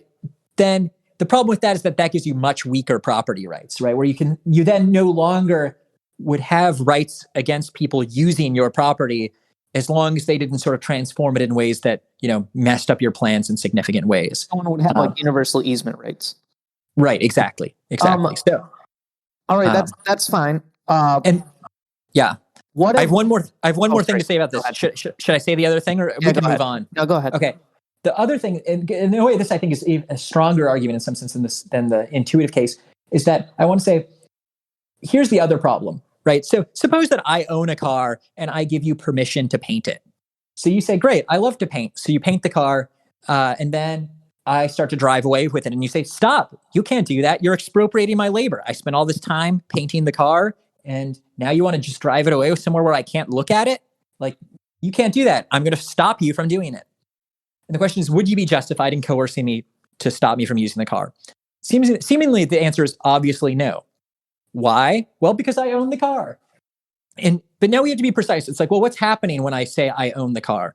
Well, ownership, right, is this bundle of rights. It's the right to exclude, to transfer, to use. And in this case, I've waived some of the rights, right? I've waived my right to exclude you from the car. But thought is, sorry? For a time being. Oh, yeah, exactly. At least for some set period. So I've waived that right. Say I've even waived it indefinitely, right? You have indefinite right to use the car. But, well, why do you have no complaint against me when I now want to use the car? Well, the answer seems to be, well, I have a use right to the car still, right? I had this bundle of rights. I waived one. I still have my use right. And as long as I have my use right, you have no basis in some sense for complaint about me using the car, irrespective of the fact that you built plans around it, right? In some sense, the thought is the fact that you built all these life plans around painting the car and looking at it every day and smiling and thinking about how nice your handiwork is. It's like, well, that was a risk you decided to take with respect to this object that I have the right to use. You now then can't complain when I exercise my right to use it, right? That seems to be I think, an intuitive thought. But now, so the idea being that this, sorry, just to sum up the punchline of that argument, is the idea here that labor theories of property acquisition seem to only get you use rights and not like exclusion rights indefinitely in the future and transfer rights and all the other bundle of rights. You might say that. I mean, here's the way that I sort of view the punchline working, and you can tell me if you think that this sort of corresponds with what you were saying. Basically, the punchline here is I want to say, well, what about a world without property rights, right? Say the world's in an unowned state. Well, in some sense, what I want to say is to say that the world is sort of unowned as its starting state is it's a little bit misleading, because actually everyone does have a property right with respect to the unowned world, and that is that we all start out with rights to use the world, right? So in some sense, it's not a no ownership state; it's just a very limited ownership state, where everyone has use rights, but they lack the other rights in the bundle. With appropriation, then removing everybody else's use right and giving the owner the other rights in the bundle. But in that sense, what I want to say is, in some sense, the unowned world is analogous to the car in the example I just gave, right? Where the person's waived these other rights. So really they just have this use right left, right? So in some sense, they have the same rights with respect to their car as everybody has with respect to the world. But what we said in the car case, I want to say, well, yeah, in the car case, the fact that they preserve their use right means that anybody else who acts on the car doesn't have a basis for complaint when their labor that they've sort of directed to the car gets sort of taken away from them when the person uses it. Because the person has a use, it's like, yeah, that's the risk you take when you labor on, Yeah. Sorry, I think there's a key disanalogy here. Okay. Where in the car example, you're talking about something that someone does have the right to exclude with. There is an entity that has a right to exclude others from the card. That right has been temporarily waived with respect to one person, but it's still there. It's been acquired in some sense. When we're talking about, natural resources that have been unappropriated altogether, nobody has that right to exclusion. And then the question and the challenge you've issued quite nicely is that, how does one thereby come to acquire those exclusion rights or something like that? But that doesn't quite get you to everybody has property rights in, the natural state. Roderick Long, has pushed various contradictions that line of thinking gets you to. We don't have to rehash that here. But fact that there are universal use rights, I don't think quite gets you to the direct analogy with the car example, right? Well, it's right. So here's what I want to say, right? You're right that there's something of a disanalogy here that the car owner at one point, had these other rights that, by sort of stipulation they've waived. But what I want to say is when it comes to this sort of expropriation of labor argument, that's actually not the disanalogy that I was pointing at. The disanalogy that I was pointing at is that there is a reason to think that car cannot be reacquired because they still have an exclusion right. I see. Whereas that doesn't seem to be the case, at least prima facie. You're right that an argument would need to be given for how one comes to acquire that right. But that doesn't seem to be the case with unowned natural resources. Right. So I guess what my suggestion is I want to say, so I guess maybe the disagreement here is about what it is that grounds the absence of a complaint about expropriation of labor. Right. So what I want to say is, what grounds the thing gives the person who paints the car no basis for complaint is the use right that the other person has, right? So it's true, you might say it's true in some sense that the person has waived their right to exclude. And you might think, so you're sort of, I take your suggestion to be, oh yeah, it seems like they might say, well, you can't acquire ownership over this car because I can sort of unwaive my right to exclude. Right. And there's some sort of contradiction there between you having ownership of the painter having ownership of the car and, me sort of reasserting my right to exclude. And right. I think that could be the case. But I want to say you don't even need to make, I feel like I can stay agnostic on that point and say whether or not that's the case, the person who owns the car still has another line of defense against the person's claim to appropriate the car. Even suppose that you just, maybe this is, depending on your theory of rights, you may or may not think this is possible, but say that they've just permanently terminated their right to exclude, right? They've just said, you know what, I'm giving away this right and I waive my power to unwaive this right. That would just be them exercising their right to transfer.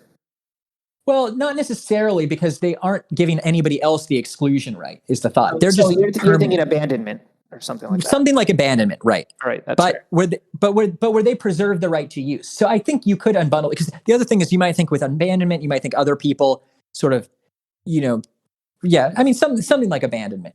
But I want to say, the way I want to pitch it is I want to say it's really them just unbundling all of their other rights except the right to use, which seems like the sort of thing that a person might be able to do with respect to an object. The reason I don't want to say abandonment is because it does seem like you might think, well, once something's abandoned, somebody else can appropriate. And that seems less plausible to me if you think, oh, well, you're just unbundling your rights. Like I don't see why you couldn't unbundle all of your rights except a right to use, such that other people do not have the power to strip you of that use right in a way they would if they appropriated it. Right. So that's sort of the thought, is them unbundling all these other rights, but keeping their use right in a way that also preserves, gives them an immunity from the loss of this use right. This gives us a nice transition, because there's a line of libertarian thought that you don't really address in this paper. Yeah. That wants to say that use rights and exclusion rights cannot really be unbundled, right? This is the occupancy and use mutualist line. Okay. So they want to, what? No, go ahead. So they want to say something about how your right to continue to exclude others is importantly connected with, it being a continual active project or a continual active part of your future projects, your future plans, et cetera, et cetera. This is supposed to give them grounds to say that abandonment can happen, that sorts of things. Mm-hmm. And it seems like someone who wants to say, well, first of all, my question would be like, what do you have to say to people who want to say what matters is, what grounds our property rights is our right to self-ownership, and the self includes something like, the self includes not just your body, but also the physical manifestation of your continual actions, to quote Jason Lee Bias. Right. I was going to say this sounds like the bias view. Yeah. This was a nice follow-up to that episode that we already did with that. So I wanted to put you two in conversation a little bit. So yes, this is a good question. I mean, this is not a theory that I've sort of dealt with specifically. I mean, I think it's an interesting theory, and I think it's, it's very creative, and I think it's one of the more plausible, approaches to justifying, to sort of grounding property rights. I think, basically, I have certain worries about my worries about this are going to end up probably being much more particular to the theory in question. So I don't know if I have like a nice sort of general case or counterexample or something along those lines. I mean, a lot of it I think is going to hang on basically on sort of fairly, on sort of metaphysical questions about what qualifies as use and continued use. Because I do think there's something correct about the thought that, like, if you rip something out of my hands, or I'm sort of using a prosthesis and you like pull it off of me, right? It seems like that does seem morally problematic. Right. And I sort of want to explain that in terms of being like, of saying, well, that's because when you do that, you sort of act upon my body indirectly. Like if I'm holding a thing and you pull it, you end up sort of touching my body, and self-ownership precludes against that. But it's the actual sort of physical mechanics, right? Well, this theory is a little bit more like, no, it's actually about like the use and the fact that this thing is being employed as part of a project. It's about respecting other people's plans to do what they want with their body in the future. Right. Very different stories. Very, very roughly, my worries about this are going to be something like, it's going to, sort of twofold. Like, I think a lot of the worries are going to come from sort of the difficulties of giving a clear and cleanly demarcated account of which things are sort of incorporated into your plans, and the extent to which, and the extent to which we think those are actually plausible grounds for sort of excluding other people, especially coercively, right? So, suppose I just form an intention to one day climb Mount Everest, right? Like, in some sense, has that been incorporated into my plan in a way that like makes it a plausible, am I now using Mount Everest in the same way that I am using the tennis shoe that I'm wearing? I don't know, maybe not. What happens if multiple people form rival intentions, right? Is it really just the first person to form their intention, sort of, first come, first serve, now they're using it, right? Is this a plausible sort of sense of use? Those are the sorts of worries that I would have, but they would be fairly particular to the theory, and probably, I wouldn't want to say too much more just because, I'd need to get into the sort of fine-grained details, which I haven't really. I've talked to Jason a bit about this, but yeah, those are loosely the worries, the kind of worries I would have. Conflicting plan formation, to what extent, is just the fact that I make a plan, does that really then justify me coercing other people to stop them from? I don't think the thought is that. I don't think the thought with that theory is that just making a plan is supposed to be enough to do it. If that were the case, it would be, not that different from old AMCAP views that thought if I just make a claim, right, then I get something. Right. It has to be something along the lines of, you are continually taking acts. It's akin to sort of Lockean labor mixing view, because you have to be sort of continually acting on it in a way that makes it so that others can interpret it as plausibly as a part of your continual actions in the future. So you have to have acted on it in the past, and it needs to be sort of continually incorporated, like actually living in a house. Jason can be kind of sticky around the edges here, but when I asked him about absentee landlords, he was like, well, if they're continually returning to the rental property and making the improvements to the rental property, like fixing light bulbs or whatever, themselves, then that would probably be plausibly interpreted as part of their continual actions in the future. Anyway, I'm inclined to wonder whether that works, but right. No, you can see he wants to put some limits on it, right? Right. So, and that starts to seem plausible. But yeah, even then, I think, right, you can sort of just keep pushing and, sort of margin cases and be like, okay, yeah, so you come back and you change a light bulb. But, what if I just every night come in and sort of secretly like paint that, like, I don't know, I guess one, sort of another worry that I would have is cases where, say that you just sort of start using something and then I start using it a little bit after, you maybe don't know, I incorporate it into plans. I'm coming back and sort of painting this house and doing all this maintenance on it just because I care, right? You're the absentee landlord. You come back and change some light bulbs, right? And then the thought as well, does it seem plausible that the fact that you happen to, you did something to this first, like, is that going to plausibly ground, you having an exclusion right against me, now years in the future where we both sort of incorporated this into our plans in this sort of way? I mean, maybe, but that starts to sound a little implausible to me that if you, that's going to be doing serious moral work. I don't know. That's maybe a line I'd push, right? I don't know. I think I'd have to think about it more. I do think this theory is interesting, and I think I think a general line that someone who's defending this view might want to say is that I don't think any theory of property is required to give us an a priori way to resolve every single possible case that could arise in the empirical world. Right. I mean, it needs principled limits on sides and so on and so forth. But, they can say this is the sort of thing that is taken care of through social constantation, through, agreed upon course or what have you. Yeah, I mean, that's the way to go. I actually do think that the theory should be able to resolve all these things a priori. This is sort of a funny break where I break from other libertarians, where I find libertarians, are surprisingly open to like social conventions, like settling things, when I sort of think the libertarian position should be like, no, like social convention is just that. Like, it's just things that other people happen to do and has no more sort of legitimating force than, a popular vote or anything like that. So I'm a little bit down on social conventions, but that's kind of a side point.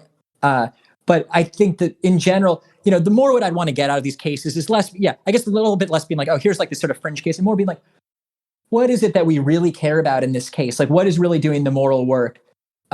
Like, if we can come up with cases where the only difference between two people's treatment of an object and their sort of relation to it and the way that they incorporate it into their lifestyles is that one happened to just get there, first and do something first, like, do we really think that major moral differences like arise out of that difference?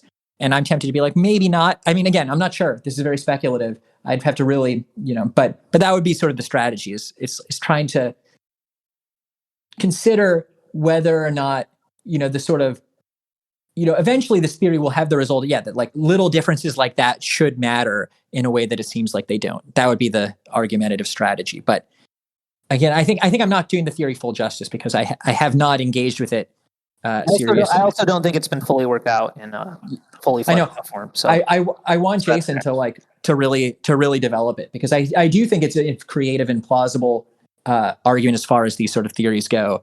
And I think it's something new that people haven't really done. Yeah. So my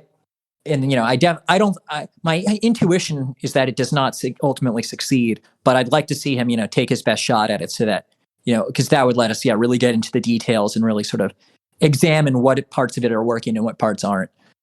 Yeah. All right. So I think one worry that any libertarian listening to this, especially, someone who comes from a more Hayekian and less natural rights side of things or a more consequentialist side of things, is going to be, well, what the hell do we do without property? Right. Right. You did acknowledge, the economic facts that property rights do lead to heavy utility changes.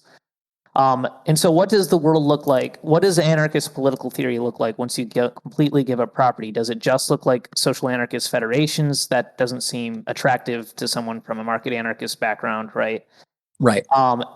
Or is it that we still have property, quote unquote, rights, but the rights are just kind of social legal conventions and don't have any independent moral force, and so can be abridged in all these various ways? So what exactly should our attitude towards property rights be, and what should they look like from a more positive perspective? Right. So I think this is a good question, and I think there's sort of two routes someone could go, and one is I call one sort of like radical pacifist anarchism, and one egalitarian anarchism.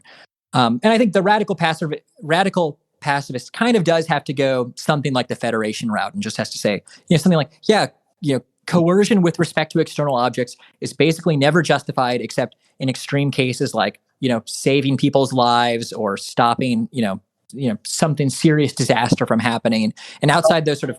So like I can own a, dialysis machine or something like that.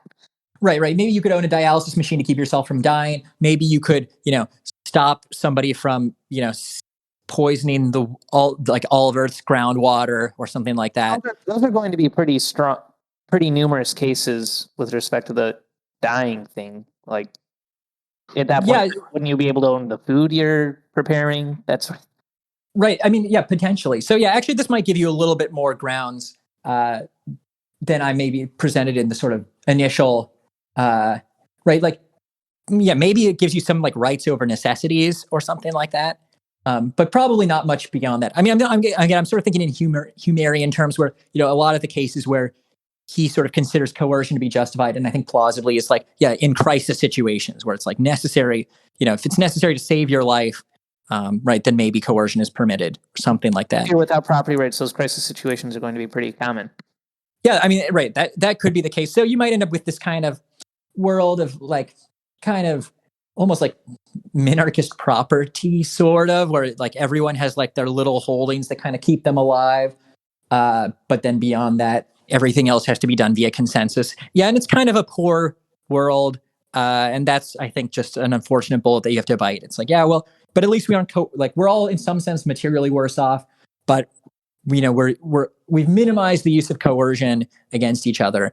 And so in that way, in some sense, we're morally better off, even if we're materially worse off. I'm no consequentialist, but that sounds like if a political theory is leading you to that level of point where you can't solve basic economic coordination problems outside of the smallest of family units, and then I think something's gone awry. Right. I don't love it either. I mean, I'm willing to bite certain bullets like that, but I don't love that, which is why I'm a little bit more inclined to sort of what I call egalitarian anarchism, which basically is the view that people don't acquire property rights of the sort of discretionary kind that libertarians favor, but still can acquire rights with respect to objects where those rights are sort of determined by some egalitarian principle of distributive justice. That's sort of the thought, right? So the thought would be that, and I think that can kind of get you fairly far, especially if you have the right sort of egalitarian theory of distributive justice, where maybe you want some kind of like equality. It's like maximizing equality type theory, like a luck egalitarian type position. There's a whole other philosophical literature you have to engage on to. Right, exactly. So without really getting in, fleshed out. Right. So without getting into that, those details, the thought would generally be that you sort of help yourself to that literature and you say, okay. And I think this is often what social anarchists want to do. So this is, in a way, I think part of the social anarchist position is to say, one sort of feature that you see of the social anarchist movement is that it's a very egalitarian movement. And I think the way to sort of articulate it is to say, so we've sort of shown that, or what I've tried to show is that, libertarian concerns lead to the rejection of private property, the embrace of self-ownership, and then, well, what should we do in the absence of private property? Well, we should help ourselves to these egalitarian principles of distributive justice. And when we do that, those sort of do the work of generating certain rights we have over objects. So I might not own my house, but I might have the right to use it because absent that right, I would live a worse life than other people through no fault of my own, something like that. So I'd have certain rights, but they would still be sort of weak rights. They wouldn't be the kind of robust, durable entitlements that libertarians generally favor, right? So what happened that somebody hurts themselves in a way that sort of restructures how everyone's different, the different levels of welfare different people have. All of a sudden, that person is entitled to egalitarian transfers. And now, I have to give them something that I was previously using. So you don't have the kind of robust stability of property rights, but you still get more sort of stability and are justified in enforcing certain holdings, would be the thought, that creates more sort of economic stability. That would be the thought. These wouldn't be what's the term from Simmons? Natural duty rights. These would just be like, what was it? Natural duties. Sorry, these wouldn't be natural duties. Your duties to respect other property rights. They would just be, I mean, it gets a little fuzzy, yeah, when you get into the exact distinction between special obligations and natural duties.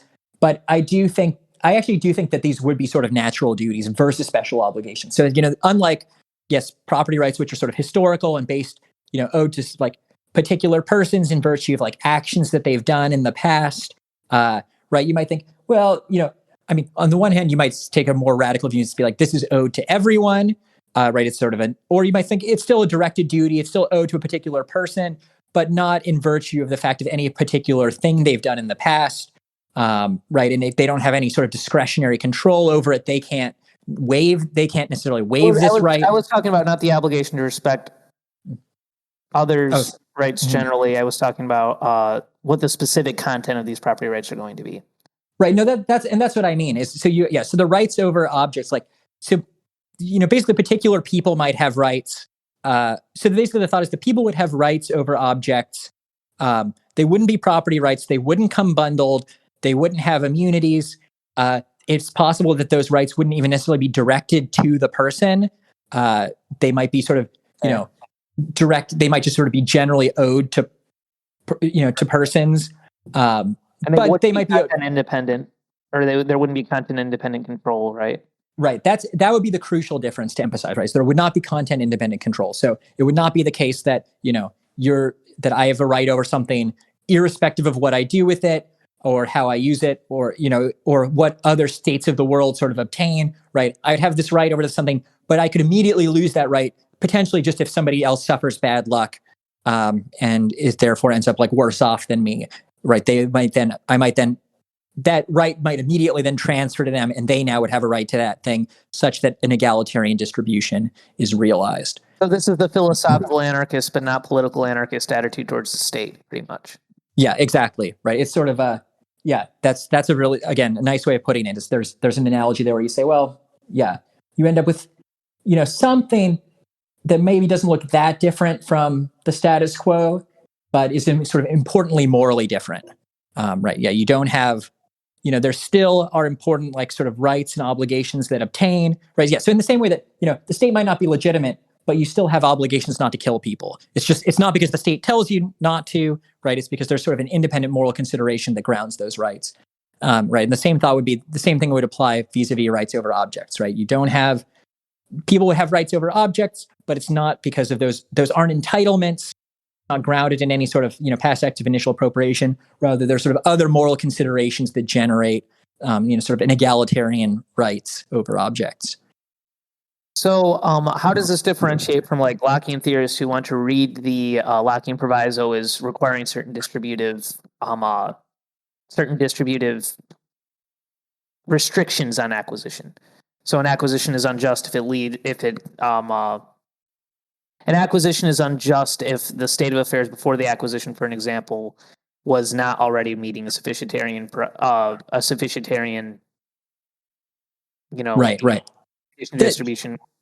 So this is a good question. I mean, I think Matt Walensky has some views like this or something like that. Yeah. I mean, and probably most, famously, like the left-libertarians sort of push this view, like Michael Otsuka, thinks there's a strong egalitarian proviso that constrains what you can appropriate. Probably, I mean, it's a little unclear because it's possible that my view ends up being something close to coextensive with Otsuka's. I'm not sure. And then there's sort of a question of if it's coextensive, like, how importantly different is the view? But in my view, I mean, it still seems like there's going to be important moral differences where people who, in the sort of people who impose kind of, sufficientarian or egalitarian constraints on appropriation are going to want to say, like, they still think that you have this sort of full bundle of rights over the things you appropriate. There's just restrictions on what you can appropriate. The distributive justice is going to be doing more work in years where once appropriated, right, you have the full-fledged right to it. And then if things go awry distributionally later, you're going to say we can redistribute things more robustly or abridge certain property rights, redraw the lines to meet that condition. Whereas the left libertarian isn't going to be able to say that. Right. That's basically the thought. And I mean, it gets complicated because then you might think, well, the left libertarian, like, might just say, well, if things get if something goes awry later on. To be clear to our audience, by the way, this should be said. Oh, yeah, sorry. When we say left libertarian in this specific part of the conversation, we do not mean C4SS left libertarians. We mean like geo-libertarian. We're using it in the political philosophy speak. Yeah, much to the dismay of many C4SS types, the political philosophers, the term left libertarian has been seized by a group of sort of egalitarian geo-libertarian types. And I know that pains people like I think Jason for sure, and maybe Roderick, and he's I know Jason, but wants to reclaim it. So I wish them luck, but I do think at least in the context where I'm using the term left libertarian, it's referring to this people like Michael Otsuka or Hillel Steiner or Peter Valentine who argue that there's robust egalitarian provisos of some variety or another that sort of give people some kind of equal share, some sort of egalitarian claim to the Earth's resources. So it is possible that on these views, like they might end up, like I think someone like Otsuka, for example, would want to say, well, things going awry, that just means that, what maybe we thought were everyone's property rights weren't actually ever their property rights. Like all along, you've been possessing something that you don't actually own. Right. We've now learned, in virtue of the fact that, a tree falls on my foot and I'm injured and it's worse off than you. And, and now our welfare can only be equalized if, you transfer something to me. Otsuka would say, oh, we've now discovered that actually all along you over appropriated and had too much. Right. And some of it had to go to Jesse. But I think that could get very messy. Exact in terms of the details of how you spell that out. I don't know. I only have sort of vague intuitions here, but I think my way is just a little bit easier, simpler, and cleaner. Where it's like, there are these rights, but they're just unlike the sort of standard entitlement theory. Like there is no immunity from loss, and you can lose these rights, and things sort of do get restructured as you go along. Closer with social conventions that we have good moral reason to follow. Right. So, something like that. Though, again, I wouldn't want to say it in terms of social conventions. I'd be like, it's dictated by some principle of distributive justice. We have good moral reason to follow. Social conventions can be morally. Right. Sure. That's justified. Right. Right. So insofar as they track this principle of distributive justice, that gives you reasons, and that ends up what structures rights. So this is a little tricky. I mean, that's a very good question. I wish I had a slightly better answer, but that maybe gives you some sense of what I'm thinking the differences are. Okay. Before I ask the final question, was there anything else you wanted to get to? I don't think so. This has been extensive, covered a lot of material, hopefully in a way that was interesting and not too technical. Good. All right. So I'll ask the final question that I like to ask all people. What are 3 books, articles, etc., that have influenced your thinking that you think the audience should read if they want to learn more? Okay, great. Okay, hold on. Give me 1 second to pause. I want to recommend this G.A. Cohen book, but I always get the order wrong. The order of the... the order in which he lists it's okay. I've got it. It's self-ownership, freedom, and equality, and I always mix up the order of these things. I always want to say like freedom, self-ownership, and equality. Okay. Yeah. So I'd say probably the books that